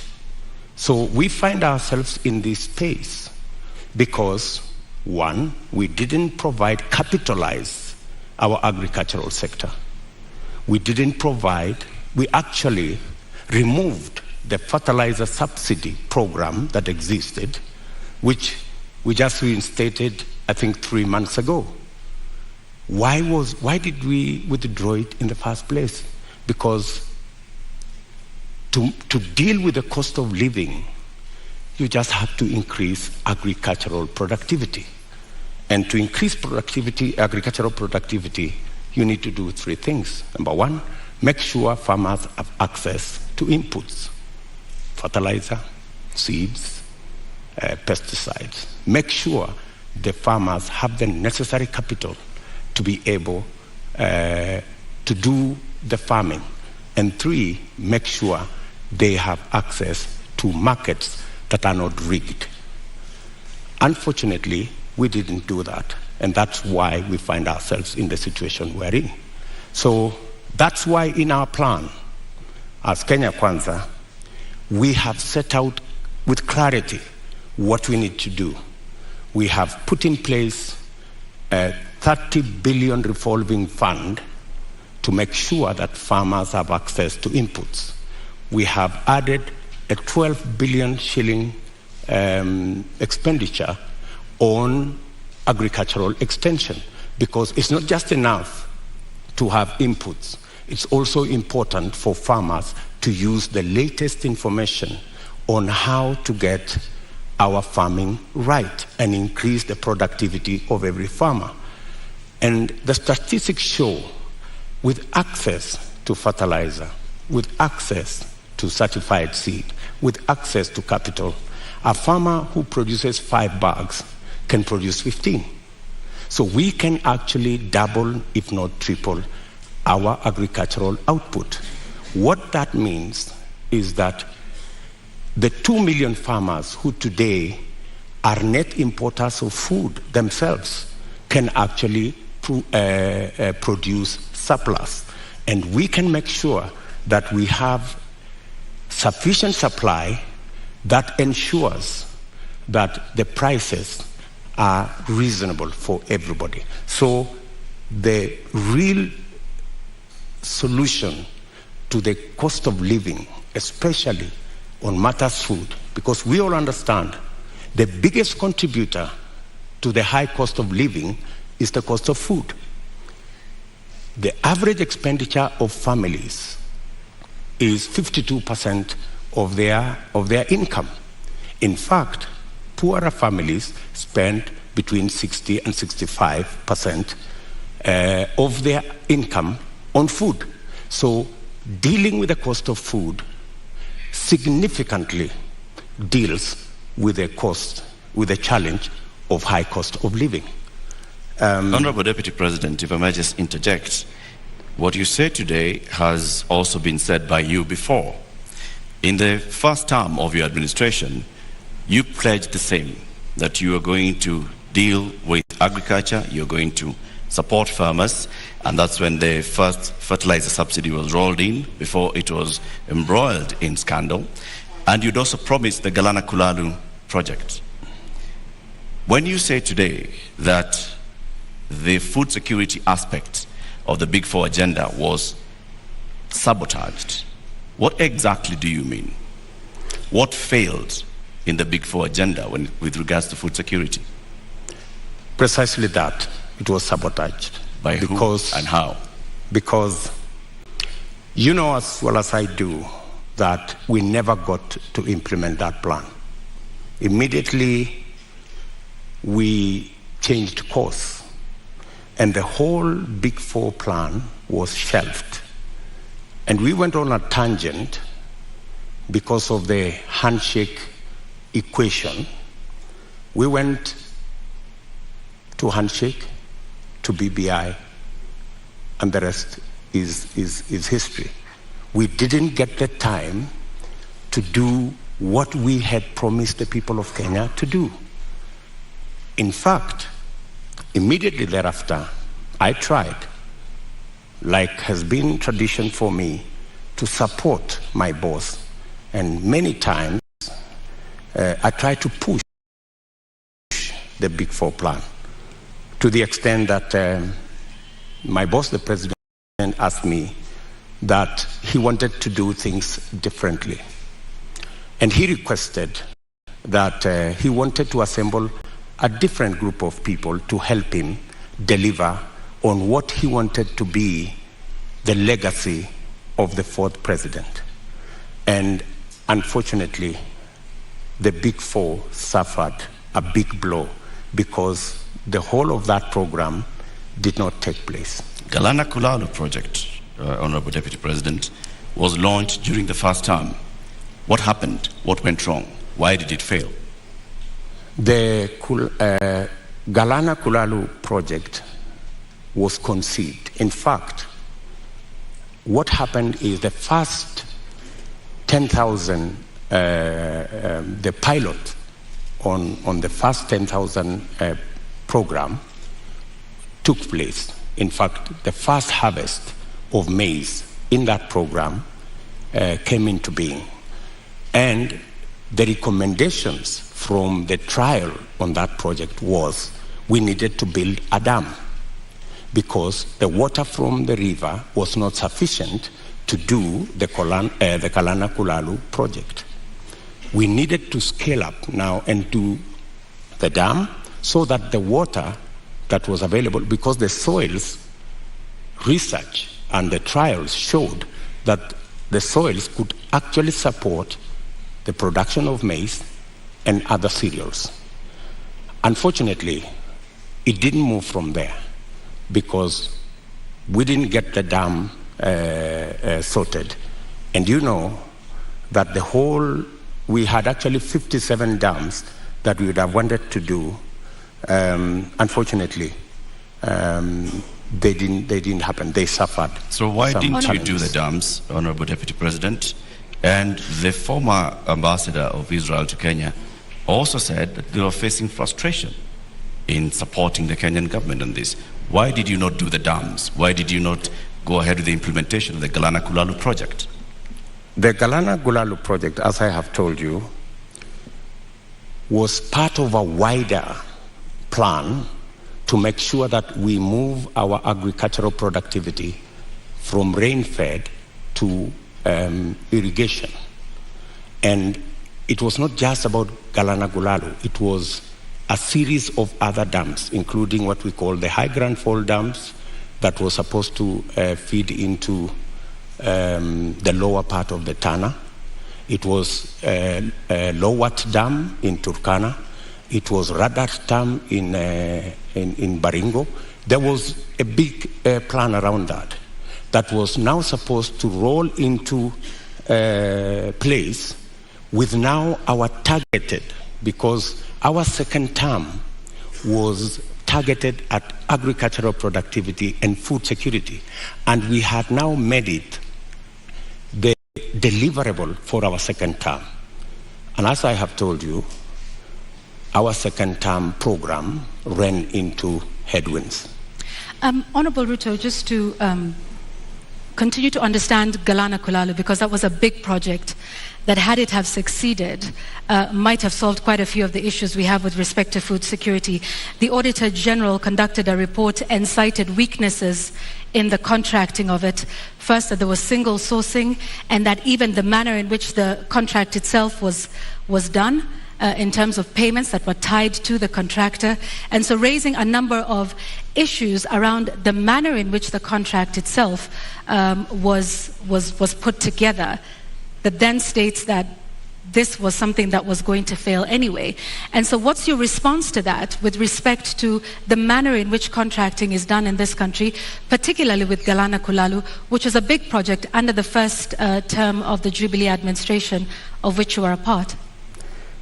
I quite agree that issues were raised around the contract, and that is why the contract actually was shelved with a balance. It didn't go the full hog, because when those issues were identified, it led to the contract being stopped so that those issues could be addressed. But by the time it was getting there, already the trials had been done, the pivots had been set up, the first crop had been harvested, and we already had the template on what actually needed to be done, because the contract, the initial contract, was for the first 10,000 acres. The real contract was for the 1 million acres, which was really the target for food production. But as I have told you, that is not the only project we were looking at for food production. And let me also say that even without the implementation of the Galana Kulalu, supporting the farmers as they are today would still guarantee us a situation where we would not be in the situation we are in. Today, for the first time in Kenya, the price of unga has gone to 230 in some cases. It's never been that bad. I must say, as a former Minister for Agriculture, serving under President Kibaki, I am the minister who assembled the infrastructure that provide subsidy on fertilizer. And we saw an increase of 5 million bags of maize when we rolled that plan. When the fertilizer subsidy was cancelled, 2 years ago. That is why we are where we are. We are not here because Galana failed. We are here because we didn't do what we needed to do with our farmers the way they are today. What Galana Kulalu was supposed to give us is actually that extra production that would even make it possible for Kenya to export. There is absolutely no reason why Kenya today is spending 12 billion shillings to import maize from Uganda or from Tanzania. We should be net exporters of maize, for example, but we are not. And the reason why we are not is because our agricultural sector is undercapitalized. We have removed the support that farmers always had. And that is why, for the first time, because of the things we didn't do, because of the removal of the fertilizer subsidy, for the first time, the price of unga has gone to 230. Honorable Deputy President, you say that a lot was done in the first term, and that is why we got to a point where in 2017 we still had rise in food prices. In 2017, it was specifically because of drought. And for your information, the prices of flour, maize flour, went to 140. It didn't go to 230. That's the whole difference. However, then, even in the situation of drought in 2017, what the debate then was, 2 kilogram packet of maize was retailing at 140. Today, it is retailing at 230 because compounded with the drought, we just did not produce as we should have produced because we didn't support the farmers the way we have always supported the farmers. Honorable Ruto, I'd like to speak about another issue that is a contributing factor to the cost of living, and that is the high cost of fuel in the country. What do you propose to do with that? Because there's also a current subsidy in place for that. What do you think is the solution to the rising cost of fuel, which, as you know, drives the cost of a number of other products? I think the first thing that we need to do is to look at the taxes, because 50% almost of the cost of fuel in Kenya is taxes. I think it's time, as a country, we looked at, I think there are 15 different taxes on fuel. And I think it's time we relooked at how else do we raise revenue. Which taxes would you be proposing to remove from fuel, the cost of fuel? I think majority of the taxes that are in that bracket, I think there are almost 15 different taxes that are there. I do not have the specifics, but those 15, I think we need to interrogate these 15 different taxes. Which ones can we put aside so that, like other countries, we can limit the taxation on fuel? Take, for example, let me ask. Yeah. Yes. Okay. Take, for example, VAT. Correct. I think we need to rethink taxation, VAT taxation on fuel. That was the latest inclusion of taxes on fuel. And I think it was very controversial. Yeah, Honorable Ruto, VAT on petroleum products was indeed controversial. Let me take you back to 2013 when VAT was imposed on this as a condition by IMF. At the time, then Majority Leader Aden Duale said, and I quote, "The 181 members have been convinced by our party leader and our deputy party leader on the rationale of 8% VAT on petroleum products." He went on to say, 181 is a very big number and we will convince our members from the NASA side. So you, at this point in the year 2015, I believe, when this was passed, were pushing for 8% to be added on VAT. Today, you are saying you want to abolish VAT on petroleum products. Why should Kenyans believe you today? Why wouldn't they? I mean, we live in a dynamic country, and it's only fools who don't change their mind. If you are in a situation where the price of fuel has gone to 160, I mean, it's time to think. I mean, when this VAT was imposed, then the price of fuel was under 100. Honorable Ruto, when the VAT was imposed, it was at the time a condition by IMF when we were seeking a precautionary facility. Today we find ourselves in the exact same position with a third tranche of an IMF facility, and once again they are calling for the same issue that we are facing with VAT then is the same one we are facing now. And at the point, IMF has in fact said that we do not need to be removing taxes on petroleum products. So with an IMF facility already in place, are you then saying you are going to go back to the IMF and renegotiate the terms of that loan that is already in place regarding IMF VAT on fuel products? What's wrong with negotiating with IMF?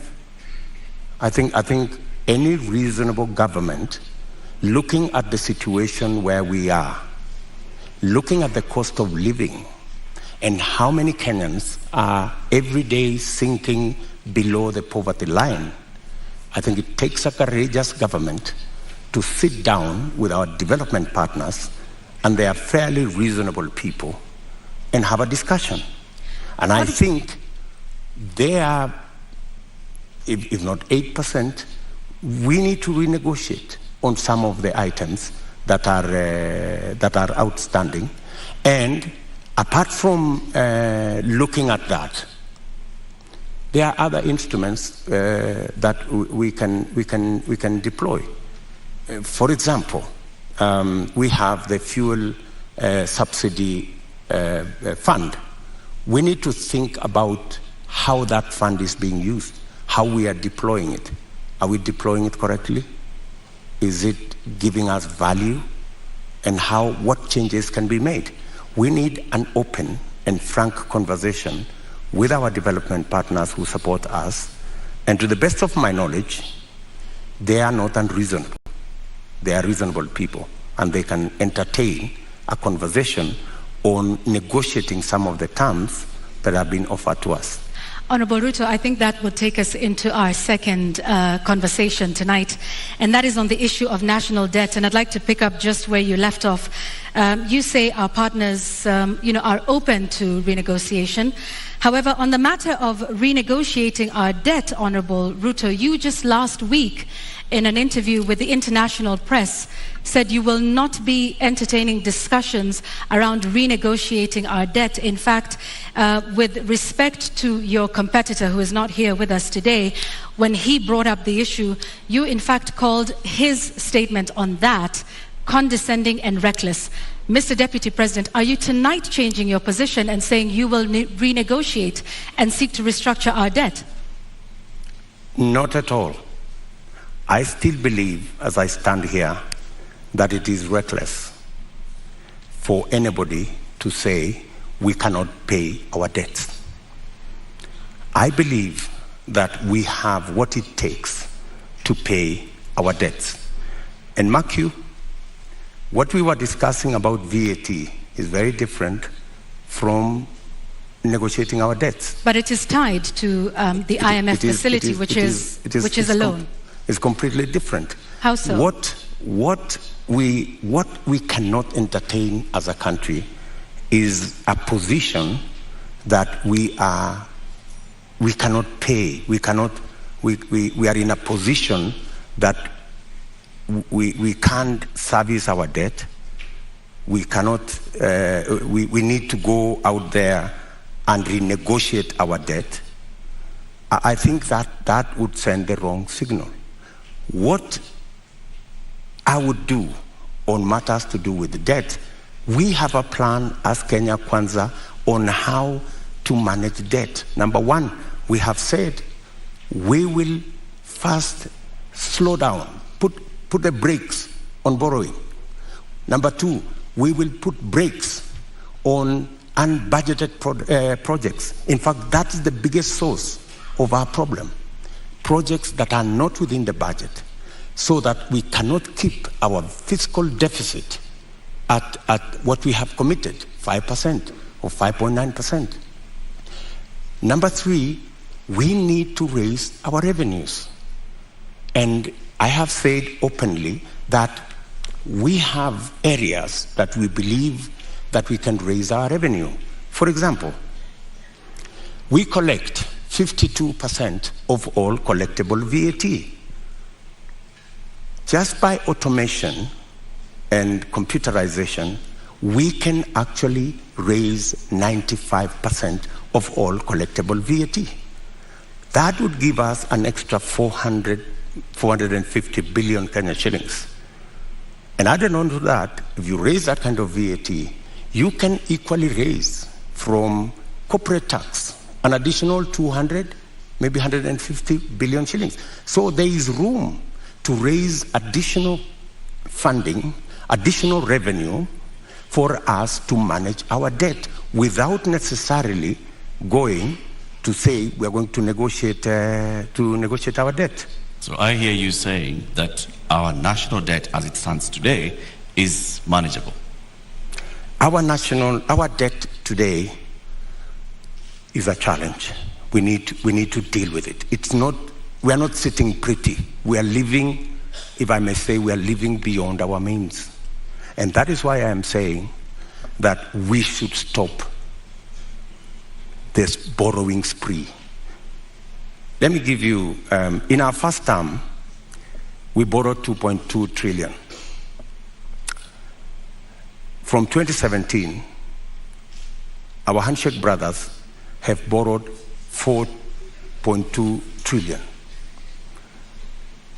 That's what's the source of concern. And it's not a source of concern to me.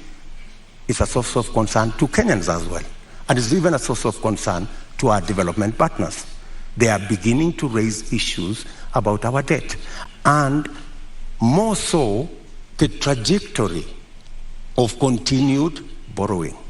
So that's why I'm saying our administration will first slow down on borrowing, remove unbudgeted projects, because that's the biggest incentive, and then go back to raising our own revenue.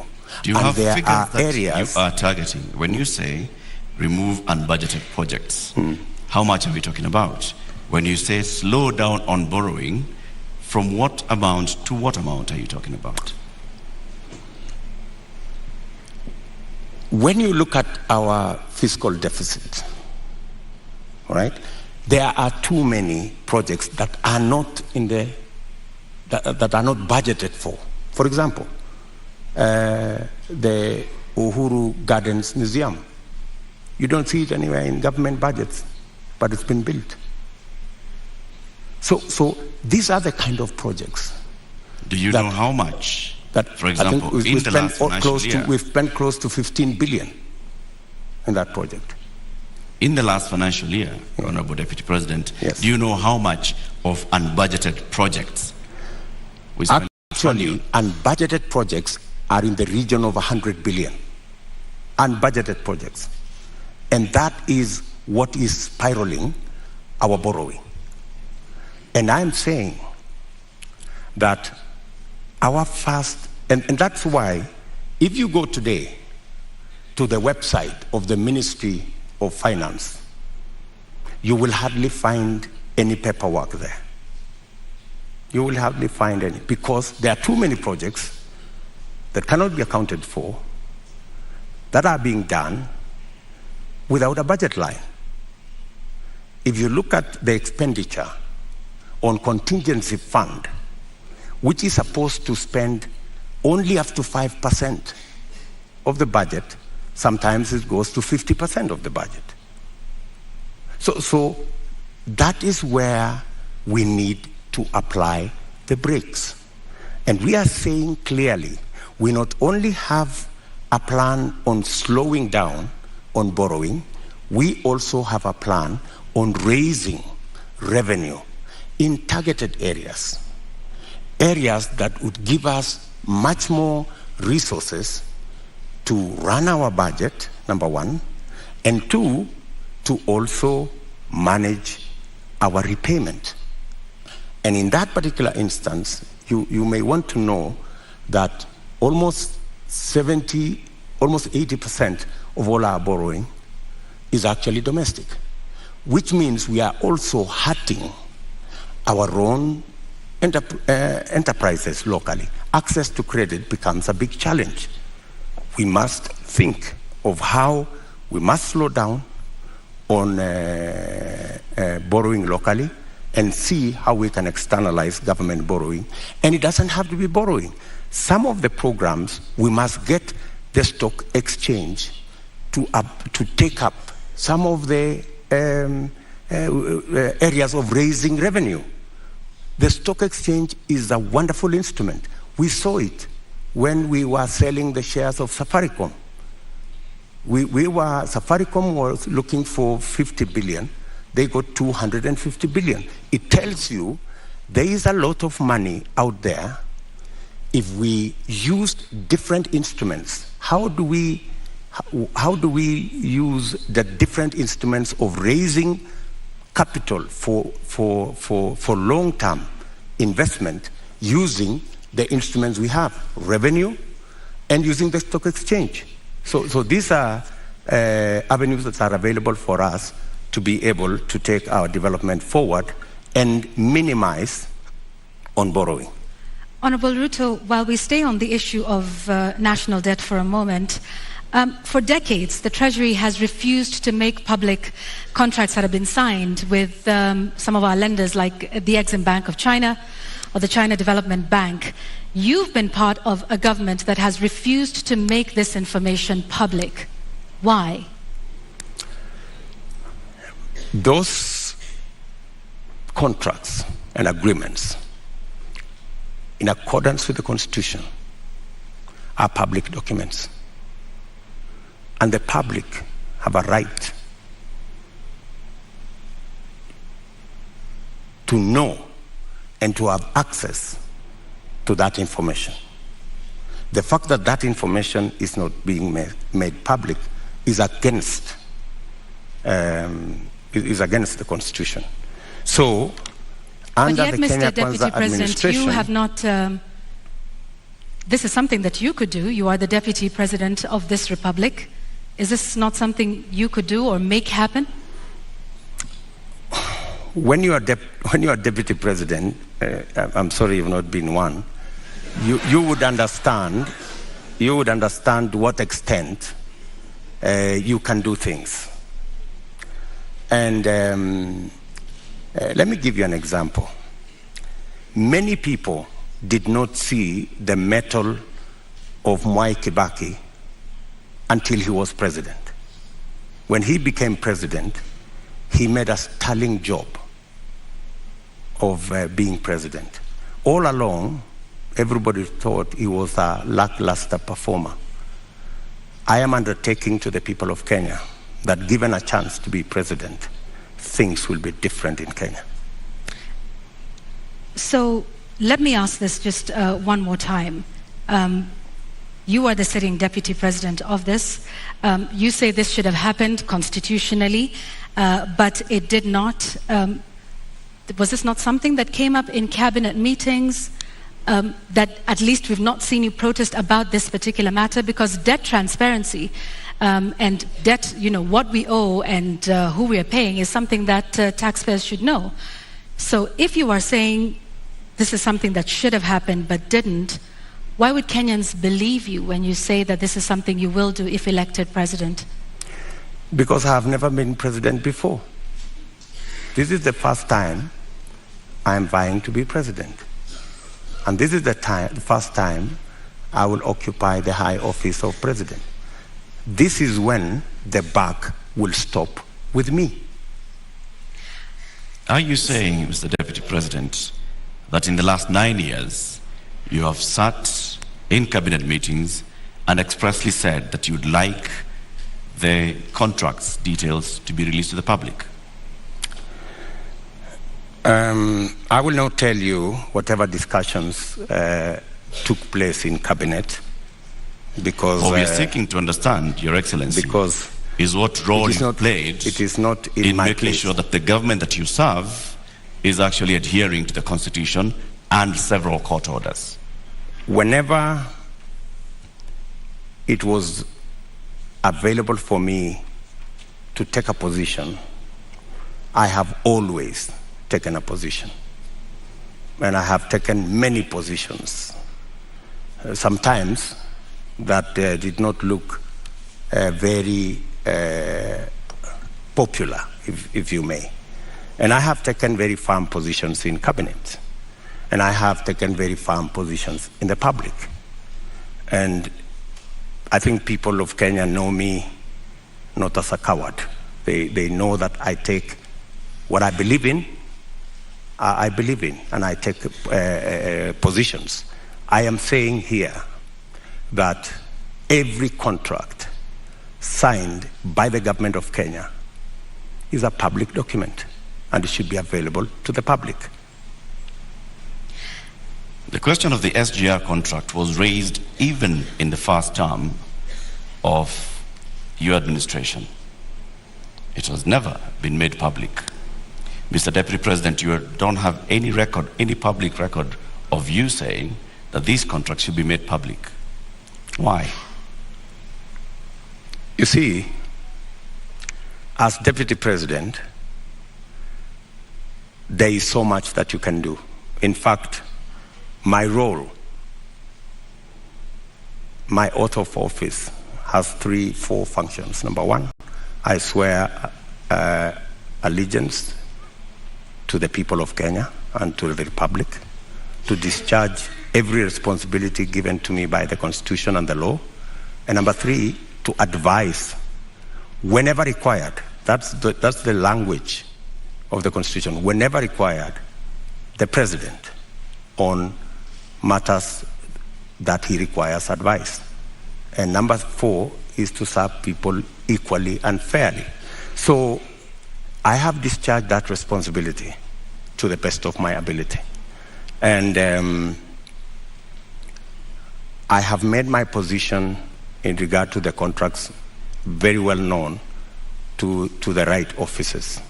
It is not a matter I would have wanted to take it in public for purposes of making sure that the government is functional. All right, I have just one last question on this before we move to our next topic of discussion, because you've informed us about, from what I understand, and you can correct me, Honorable Ruto, about the limited sort of powers of the Deputy President. Is that what you're saying in respect to making these contracts public? You said, and I quote, "I can only do so much as a Deputy President." Absolutely. Okay. However, in previous television interviews, you have stated that you and the President remain accountable for everything that has been done for this. So which is it, Mr. Deputy President? Are you responsible for not making these contracts public, because you in the past have said that you and the President remain accountable and should be asked about everything that happens in this country? Precisely, that's why you're asking me, and I have answered you.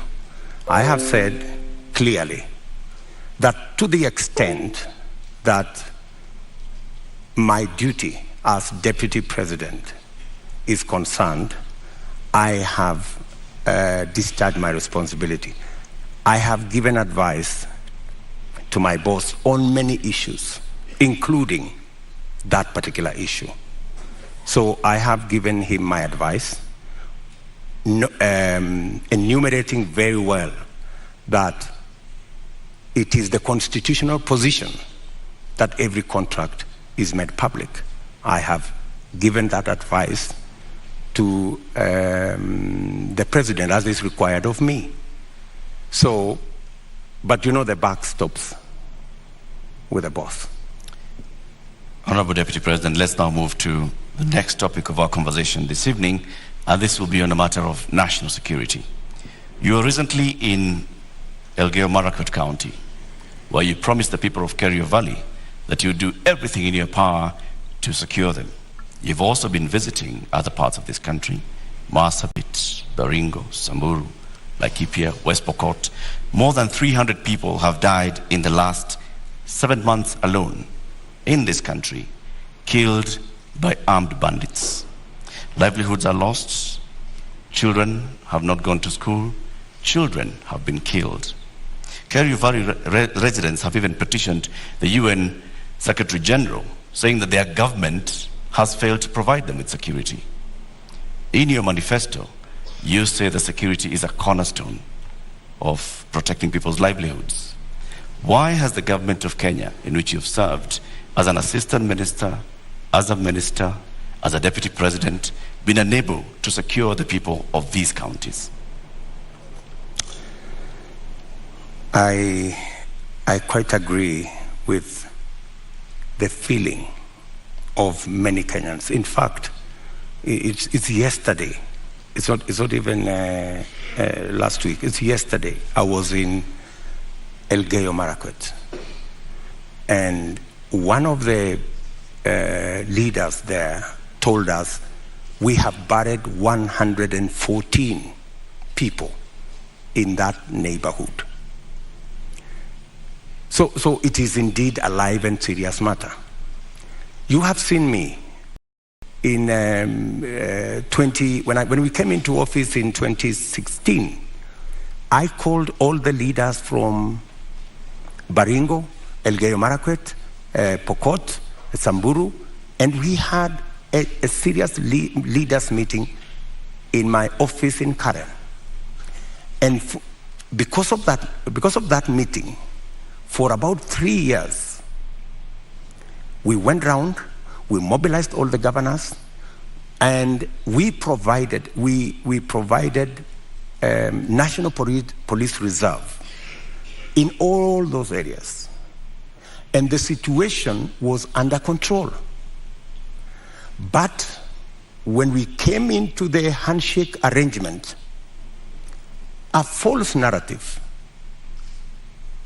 very unfortunate false narrative, was rolled out that, all these National Police Reservists in Elgeyo-Marakwet, in Baringo, in West Pokot, were actually a militia that William Ruto would use at some point.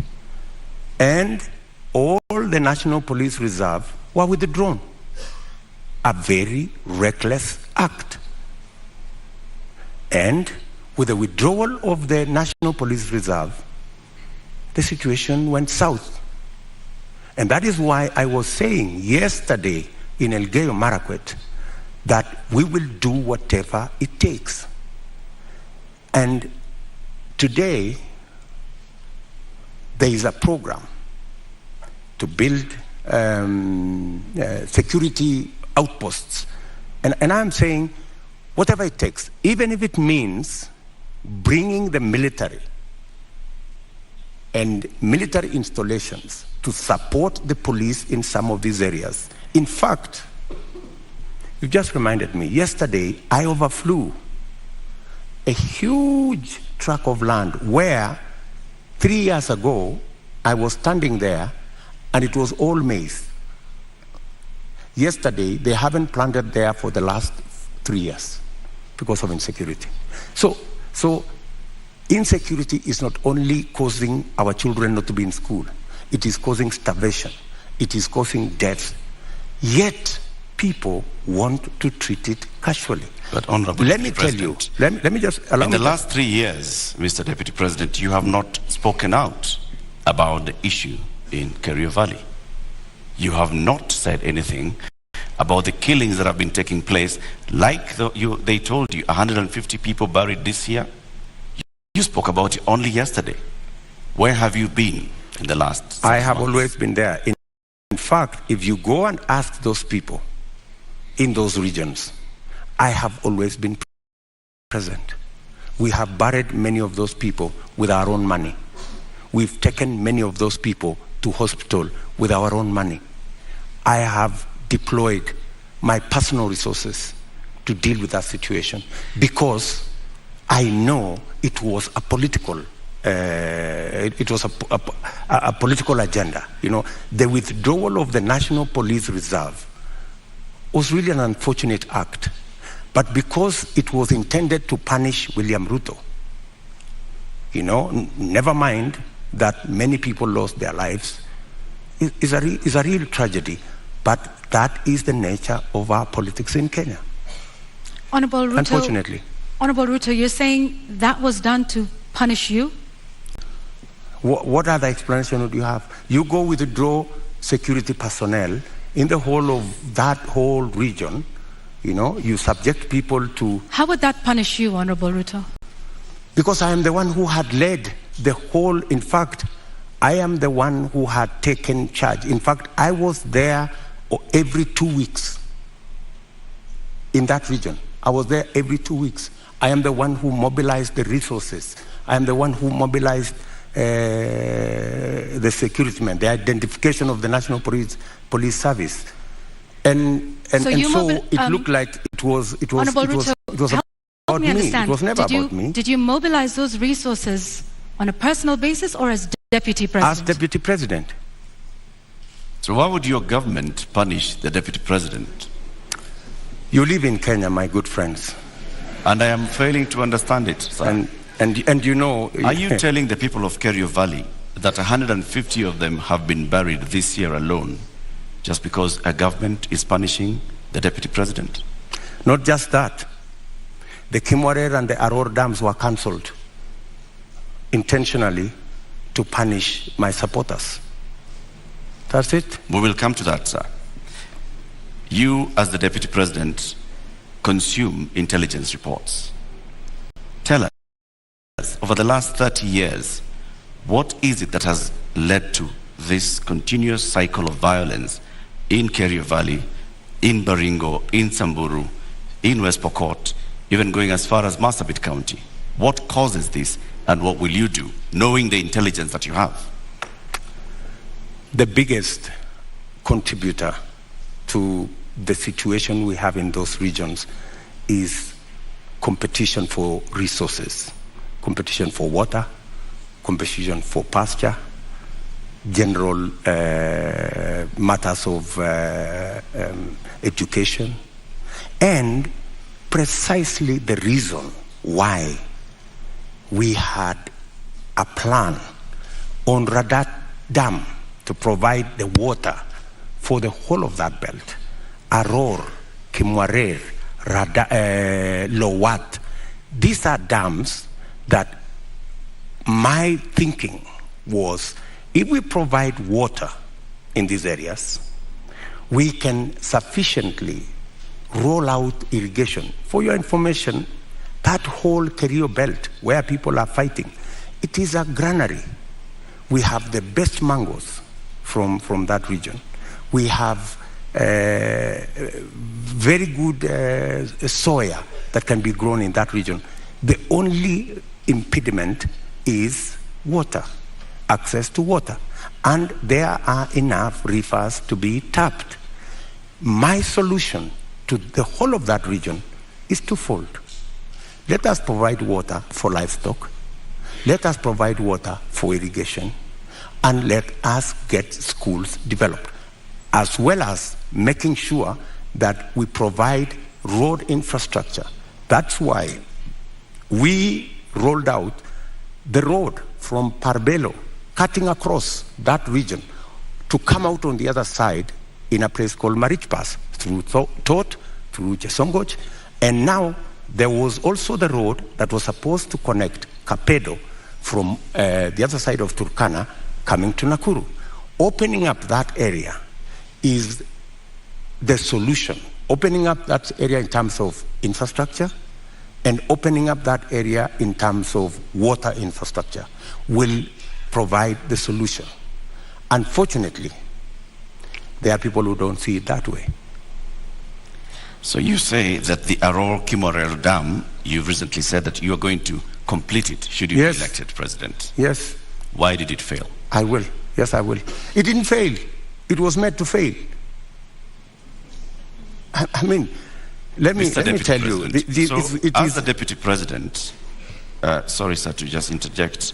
As a Deputy President, and like I started by saying, you've been minister before, you've been an assistant minister, we are talking about violence that has been taking place for decades, not just in the term that you've been Deputy President. So this is not about you being punished now, unless you're telling us that for a long time, there are people that have been scheming to punish William Ruto by killing the people of Kerio Valley. That's not what I'm saying. I am saying we had a solution. We had close to 5,000 National Police Reserve. In fact, we have we'd even moved a step forward to provide armored vehicles to make sure that we can follow whoever these criminals are, right? We had a plan. Unfortunately, that plan was frustrated. And you know, the plan was, let's provide a National Police Reserve. Then, let us construct the roads. Then, let's provide water infrastructure.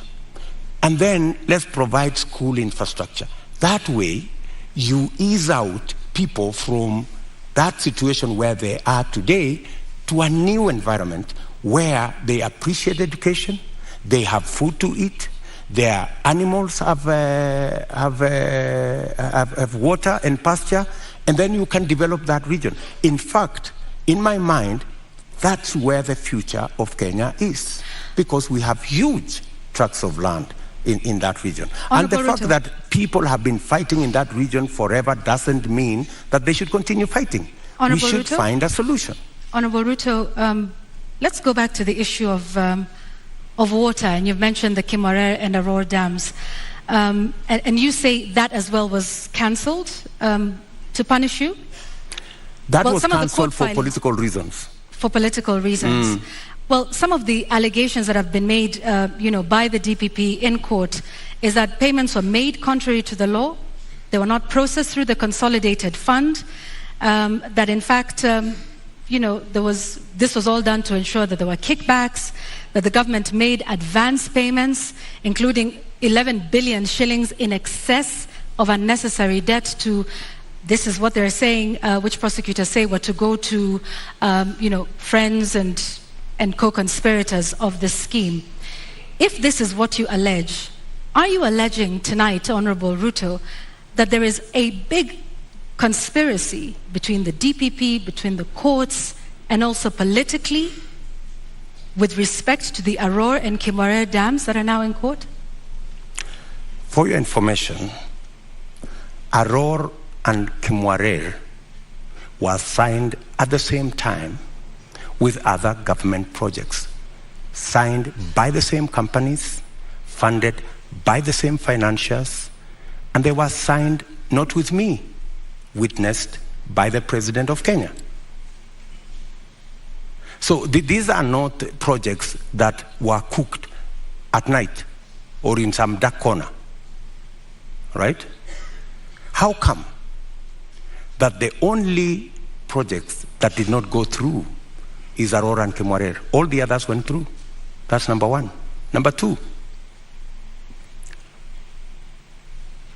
today, the government of Kenya is in court because the contractor, with all those allegations that have been made, the contractor has gone to court to demand payment of another 12 billion shillings. I mean, that should concern everybody. There are also suspects in court, Honorable Ruto. Pardon? There are also local suspects in court over the matter. Forget about the court matter here. The contractors are in court in London, and the government of Kenya is already replying to the case in court, and they cannot afford to make it public because it's embarrassing. Why did the contractor not continue with the project? Because he was denied the land where to set up the dam, and that was an undertaking by the government of Kenya that we're giving you a contract, we're going to give you land, we're going to give you this infrastructure for you to build the dam. And the reason given then was that, the dam was going to be in a forest. How many dams are in the forest? We have Yamo Dam. We have Yamo Dam in the forest. We have many other dams in the forest. So I think, we have to be honest with ourselves. And that's why I am looking forward to the day somebody will step forward and actually tell the country how will the government of Kenya lose 20 billion shillings that was supposed to build Aror and Mwaure, and yet there is nothing on the ground. What was this? What was this sinister motive? Do you believe money was lost? I don't believe any money was lost. And even if money was lost, people should be taken to court. But you said around 2019 that it was 7 billion shillings that was lost. No, and not I the didn't say 21 that was being alleged by the DPP. I didn't say that. Check my statement. I am very clear about what I said. I said 7 billion shillings was paid. Right? That's what I said. And for your information, I said that 7 billion shillings that was paid was actually insured. The reason we should be asking is, why hasn't the person, the company who insured that money, why haven't they been asked to pay? Because the company that insured that 7 billion is a well-connected company. That's why the demand letter has not been put to them. So what you're alleging... And you see, Kenyans will one day really marvel at what really happened in this Mwaure and Aror Dam. You will be shocked. Tell us what really happened, because what it sounds like is you're alleging the investigating authorities, the DPP, the courts. There are suspects in court at the time, including former Cabinet Secretary Rotich, who I believe was charged afresh a couple of months ago over this issue. If this is all politically instigated, are you then saying that all of these authorities, different arms of government, are conspiring against you, from investigators to the DPP to the courts, to punish you, Honorable Ruto? Let me ask you. That matter has now been in court for 4 years.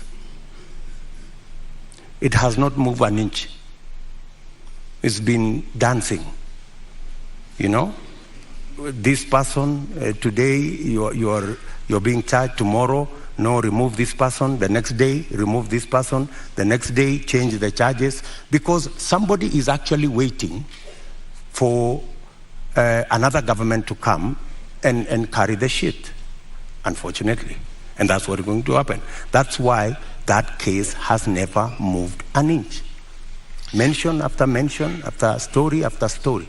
I mean, surely, how can we lose 7 billion, another 12 billion that is going to be incurred by this government? And it's an act of political convenience. You just said we didn't lose 7 billion shillings. No, I'm just saying eventually we will. I mean, if it is not sorted out. And that's why I'm saying, when I come into office, I will make sure that the money is not lost. And I will make sure that the impediment imposed on this project, we will provide the land. The contractor will build the dam, and we will move ahead. To conclude the matter of national security, I think we'll also touch on constitutional implementation here. Over the last 9 years, Deputy President, you have been chairing the Intergovernmental Budget and Economic Council. The Constitution establishes, under Article 204, the Equalization Fund, which was meant to fast-track development in some of these marginalized areas, the ones we've been talking about, and many others, to help them with water, roads, health, education projects. Why has this fund never been operationalized? Two things. My chairmanship of the Intergovernmental Budget and Economic Council extends to a limit. The issue you have raised about Equalization Fund is actually in the ambit of the summit, which is chaired by somebody else, right? As chairman of the Intergovernmental Economic and Budget Council, In fact, governors listening to me today, they know that we did a perfect job, especially when it came to transfer of functions, a function that was supposed to take 3 years.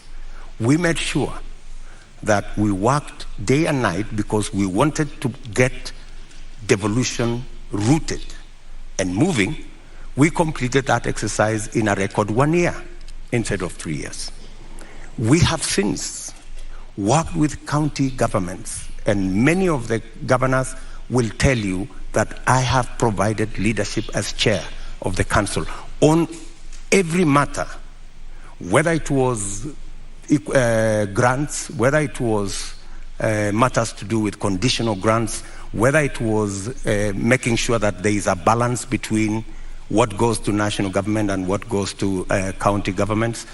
The whole of that trajectory, whether the issues to do with settling matters with the former local government authorities, assets, liabilities, I have been working on that with many governors, and we have made tremendous progress, including the final one that we concluded the other day, where counties now, as entities, can borrow money.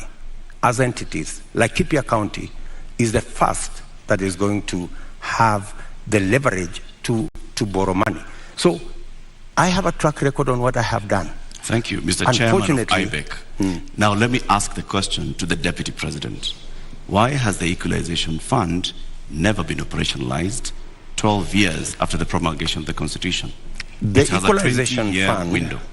As Deputy President I can answer, the Equalization Fund, halfway through, there was a big argument between who will implement this Equalization Fund, because it was under the national government. The counties argued that because there are 14 listed counties to benefit from this fund, why don't we give this money to the counties? Then there was a problem of trying to get the regulations on how this fund would work out. And it dragged on the contestation as to, and some projects were implemented, some water projects were implemented, some road projects were implemented. But the argument continues to be who should. At some point, the law was actually changed to include counties beyond the 14. And that became another big argument. And I accept that we should have done better on the Equalization Fund. And that is why I have made a commitment in our manifesto that that Equalization Fund, whatever the balance of the time that is left, we will make sure that we devolve it to counties. In my belief, the counties are better placed to run that fund than the national government. Thank you, Honorable Ruto. I'd like us to move to the next topic of discussion here tonight, and that is constitution and governance.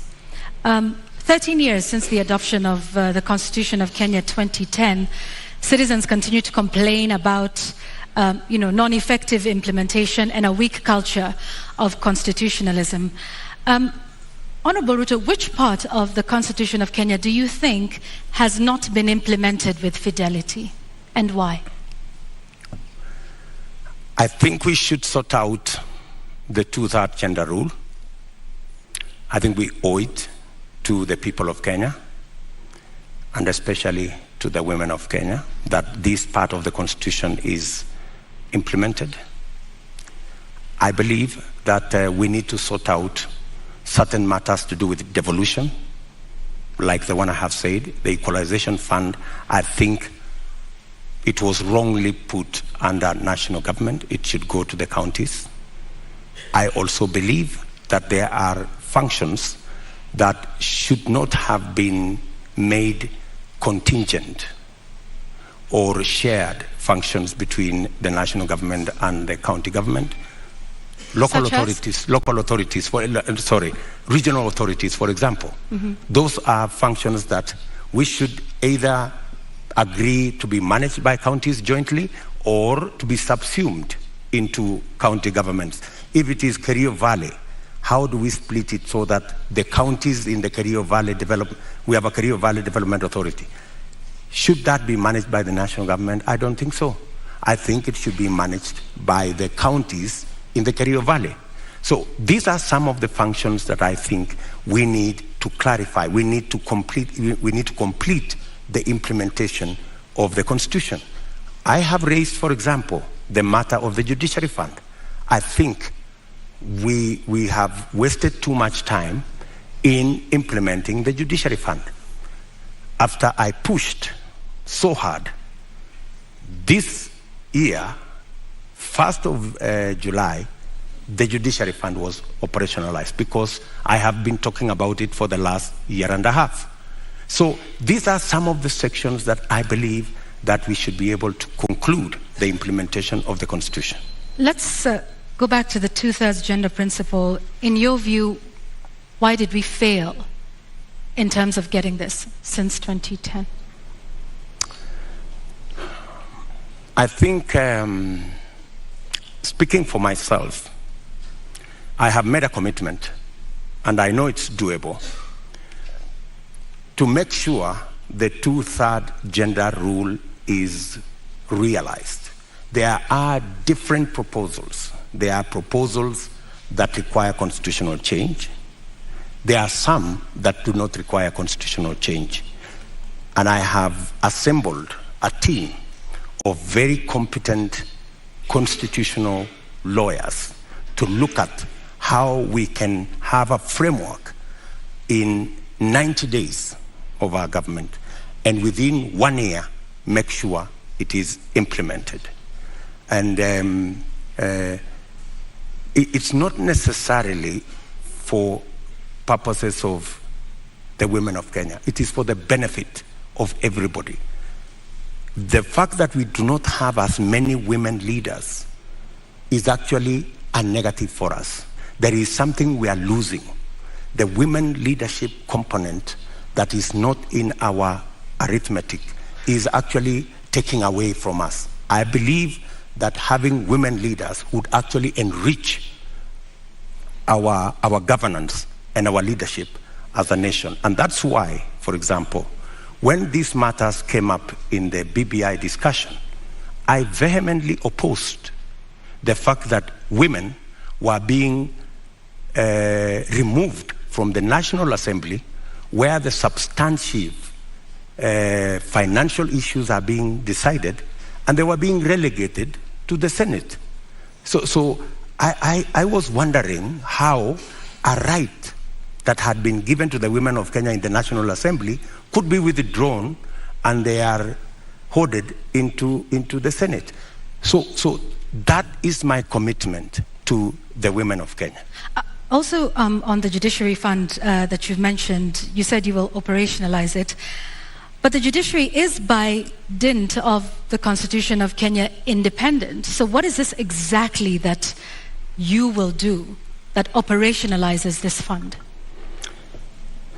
You see, independence can be undermined by financial resources. The reason why the judiciary has been raising this issue over and over is because, much as they have their independence, their financial requirements are still subject to other pieces of legislation, which is against the Constitution. The Judiciary Fund is supposed to draw resources directly from the Consolidated Fund. Once approved by Parliament, that should be it. And in fact, because of the push that I have had on the Judiciary Fund for the last 1.5 years, it was actually operationalized in June. So you do have some influence, Honorable Ruto, within this government. If you look at, I have been pushing in the public, because that's what I said. When I said I'm going to set up the Judiciary Fund, I think somebody decided to say, this fellow is pushing too hard. Let us implement this Judiciary Fund so that he loses this card. He cannot take it to the people of Kenya. So you do have some influence. We have achieved it anyway. So you have some influence, Honorable Ruto? Because previously, in this conversation... Of course I have influence. But in this conversation previously, you have said there's limits to what the Deputy President can do. I have influence nationally on pushing agendas. I may not have... Such as disclosure of SGR as Deputy President. I didn't push the Judiciary Fund as Deputy President. I pushed it as a leader. Why couldn't you do that then for, a number of the other issues that we have discussed here tonight that you have said you did not have influence on? I have pushed back, for example, on the issue of the BBI. I pushed back heavily. And I deployed a lot of influence. And actually, by God's grace, we managed to stall it. Our competitors are saying they are going to go back to it immediately after the election. But I think it was a complete waste of resources, and it was actually not made in good faith, because a constitutional change that seeks to undermine the independence of the judiciary is a dangerous constitutional change. A constitutional change that seeks to subsume the executive and the legislature and take us back to where we were in the Nyayo days is actually taking us back, not taking us forward. And that is why I made my position very clear in the public domain. Honorable Ruto, do you believe in the independence of the judiciary? Pardon? Do you believe in the independence of the judiciary? I don't know how to answer you. In fact, if there is one person who has fought for the independence of the judiciary, it is William Ruto.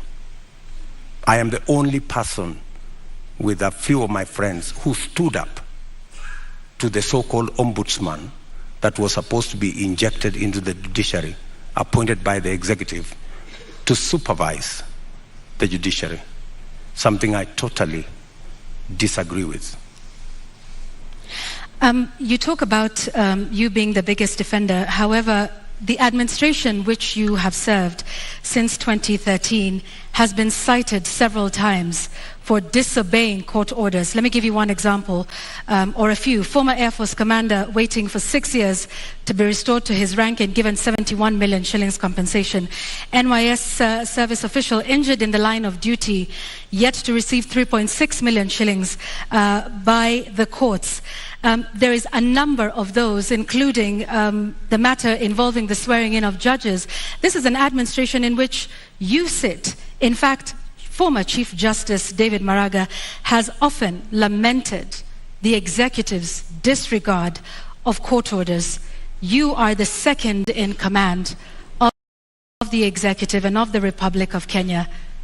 What are your thoughts then around the independence of the judiciary, and why have there been so many court orders disobeyed under your watch as Deputy President? Two things. I am an ardent believer in the independence of the judiciary. When the judiciary issued a ruling nullifying our election, I went out of my way to persuade my boss for us to go back and do the election again. Because much as we criticized that judgment, because we believed that we had won that election fair and square, but because of our commitment and belief in the judiciary, we still obeyed the dictates of the judiciary. That's one. You have raised incidences where, of course, judgments have been entered against government and they have not been sorted out. And I quite agree. And in fact, that was one area we identified even as we developed our manifesto. If you look at our manifesto, we have squarely identified that as an issue, that we cannot continue this situation where government leads in disobeying orders. Honorable Ruto, yes, that's indeed, a good matter for me to interject. Just hang on one second, Honorable Ruto. Yet you have sat in that administration which has defied court orders. We haven't heard you raise issue on that. And in fact, now that you brought up the 2017 Supreme Court petition, you were rather unhappy with the Supreme Court judges. You called them those 6 people. You called them Wakora. Does that demonstrate respect for the judiciary? In fact, I had occasion to have a one-on-one with Maraga. And I told Maraga an incident when I first came into Parliament. I met Paul Muite, a seasoned lawyer and a legislator, and he told me this, which has really stuck in my mind. He told me, young man, when I first became a member of Parliament in 1997, 98 actually. So he told me, when you support a government, it also includes criticizing that government when it goes wrong. So part of supporting a system is pointing out when you think they are not doing the right thing. Criticizing them is one thing, Honorable Ruto, but calling them Wakora, which means conmen? Do you believe that the Supreme Court judges of 2017 were conmen and women? I would want to understand in what context that Wakora thing you have mentioned, because I have, if there is any respect for the judiciary, is to comply with the decision of the court. Did we comply with the decision of the court? Yes. We went back to the election. But you haven't in many of the other court orders that we have cited here tonight. We went back to the election. And the admission that the fact that there are so many outstanding issues, and the fact that I have singled them out and they are part of what I intend to sort out, is actually halfway the solution. I don't think if you look at the manifesto of our competitors, they have recognized that as an issue. I have recognized that as an issue because I believe in the independence of the judiciary. I believe government should lead from the front in obeying court orders. And in fact, we have said in our manifesto, if you read it clearly, it says we will look at all judgments that have been entered against government, and we will develop a mechanism to make sure that within 1 year we comply with all judgments entered against government, so that even as we drive the country to obey court orders, we lead as government from the front. Let's talk about something else, Mr. Deputy President, and this is with regards to leadership and integrity. Your opponent, who did not turn up tonight, said he could not come to this debate because he did not want to face a man who has no regard for ethics, public morals, or shame. How do you respond to that? Do you sincerely believe that that is the reason why he's not here? I don't think so. I don't think so. My competitor is not here because he doesn't have a plan. He doesn't have an agenda. He cannot articulate anything to the people of Kenya. That's why he's not here. Secondly, my competitor is not here because he doesn't want to answer difficult questions. You know, he's been part of this administration, the handshake administration, for the last 5 years. KEMSA happened, and many other things happened. In fact, my competitor could not come here because he's not the real candidate. He's a project. At this moment, Honorable Ruto, just one moment, just to remind our members of the audience that they agreed to abide by the rules of the debate, and that involves no cheers, no jeers, no noise. Honorable Ruto, I'm sorry I interrupted you. Please carry on. Sorry. So, I mean, that's the reason. So these are just scapegoats. You know, he's dodging difficult questions. He doesn't want to answer. His allies, the handshake allies, Mr. Deputy President, there are expectations that are laid out in the Constitution and in law with regards to the character and the values that a leader should have. Do you think when you go out in public campaigns and you use terms to describe your fellow leaders, that demonstrates you as somebody with great values, fit for leadership? I have tremendous respect for all Kenyans and all Kenyan leaders. I have not in any way undermined the public standing of any leader or any person or any Kenyan for that matter. I have not called anybody washenzi. I have not called anybody takataka. I'm just a... Kitendawili? Huh? Kitendawili? I mean, is kitendawili an insult? Ganga? Huh? I think we have all come to understand what kitendawili means. Mr. Deputy President, there's public perception that associates you with a rather good appetite for acquisition of property, particularly land. And this has been mentioned many times. Questionable acquisition of land, this has been said publicly, Taita Taveta, in Transmara, the former Vice President's house, the late Joseph Murumbi, and others. In fact, there was a conviction in court with regards to 100 acres of land that you were ordered to surrender back to its rightful owner and also pay some reparations. Does this public perception affect you? For your information, that's why I am proposing in our manifesto to deal firmly and squarely, institutionally, with a fight against corruption. Because allegations are made, left, right, and center.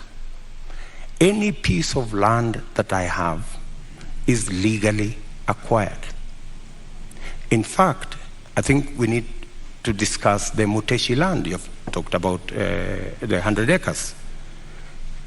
I was a victim of fraudulent sellers of that land. What the court ordered me to do was to pay for the 3 years I had occupied the land. And they calculated and said the income from this land would be approximately 5 million shillings for 3 years. And that's what I paid. The people who sold the land to me were taken to court for fraudulently selling the piece of land to me. Those people are in court. The Mr. Deputy President, my question was, all these allegations. Taveta land issue. There was that, there's a Taveta, there's Western Hotel, there's Transmara. As a person, yes. As a person, what does this make you feel when you hear that there's all this public perception about you and irregular acquisition of land? You see, acquisition of property is a legitimate endeavor. How you acquire it, if it is legitimate, you've paid value for it, and I want to tell you, I have paid value for any property that I have. Maybe the whole story is like everything else that has been said, and all manner of allegations have been raised about many people, you know. My competitor, Dominion land has been mentioned about him, Molasses land, so many other pieces of land. Does that make you guilty? Not at all. I think the presumption of innocence and the fact that I can stand up to scrutiny. And for your information, I am probably the politician in Kenya that has been audited, left, right, upside down, inside out, on any matter, you know. And maybe because I have raised my head beyond what many people think I should.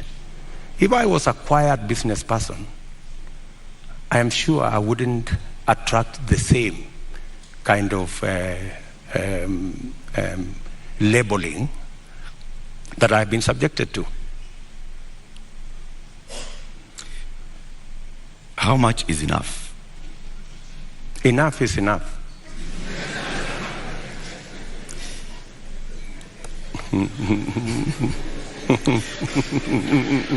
Mr. Deputy President.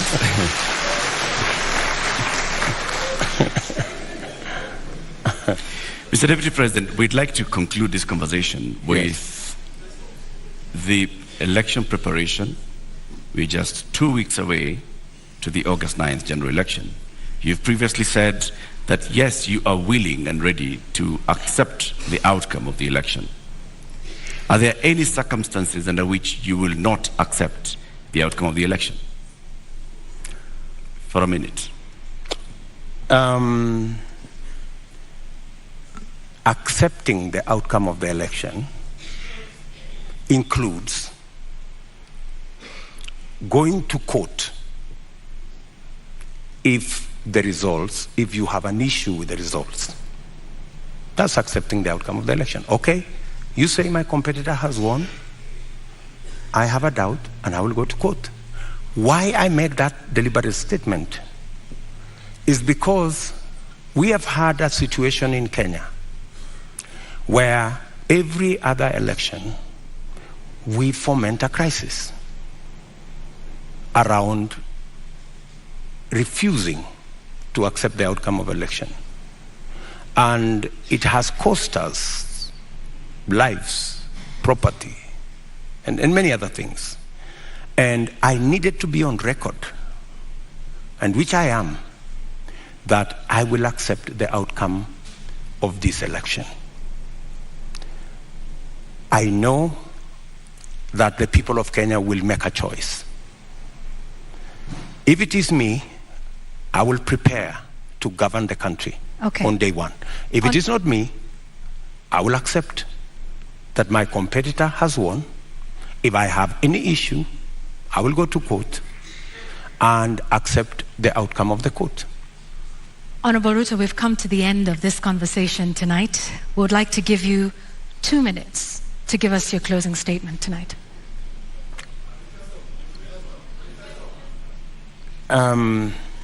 I think it is very important for us to look at this election against what is the competition. Our competitors have run away from this debate in total contempt to the people of Kenya, because it's not William Ruto who is going to make this choice. It is the people of Kenya that we are speaking to.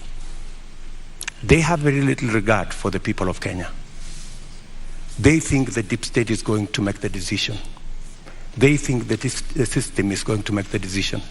I want to tell the people of Kenya tonight that they are the ones who will make the decision on the 9th of August.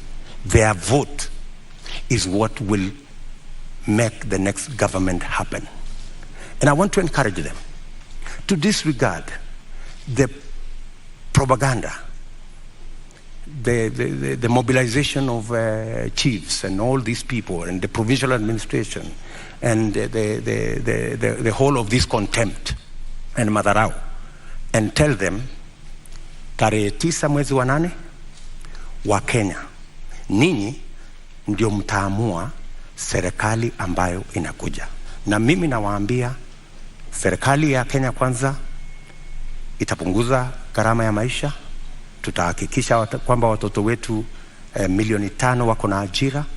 Tutahakikisha kwamba kila mmoja wetu anaweza kwenda hospitali na kuwe na bima ya afya, na tunaweza pia tutahakikisha kwamba kuna maji na watoto wetu wanasoma. Tuko na mpango.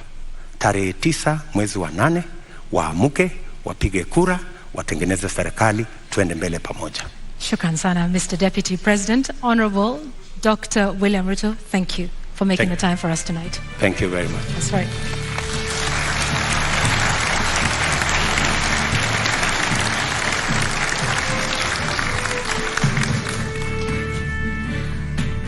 Well, ladies and gentlemen, and the viewers here in the audience, following this at home, and of course those here as well, we have to end it here for now. Our appreciation to Dr. William Ruto of the United Democratic Alliance for honoring voters with this duty to a public televised national debate. We thank you again. And indeed, that marks the end of the 2022 Joint Media Presidential Debate Series. The next presidential debate shall come to you without fail, and inshallah, in July 2027, at a date to be announced by the Joint Media Presidential Debate Secretariat. We thank you for watching. My name is Eric Latiff of Spice FM and KTN News. And I'm Yvonne Okwara of Citizen Television. Good night.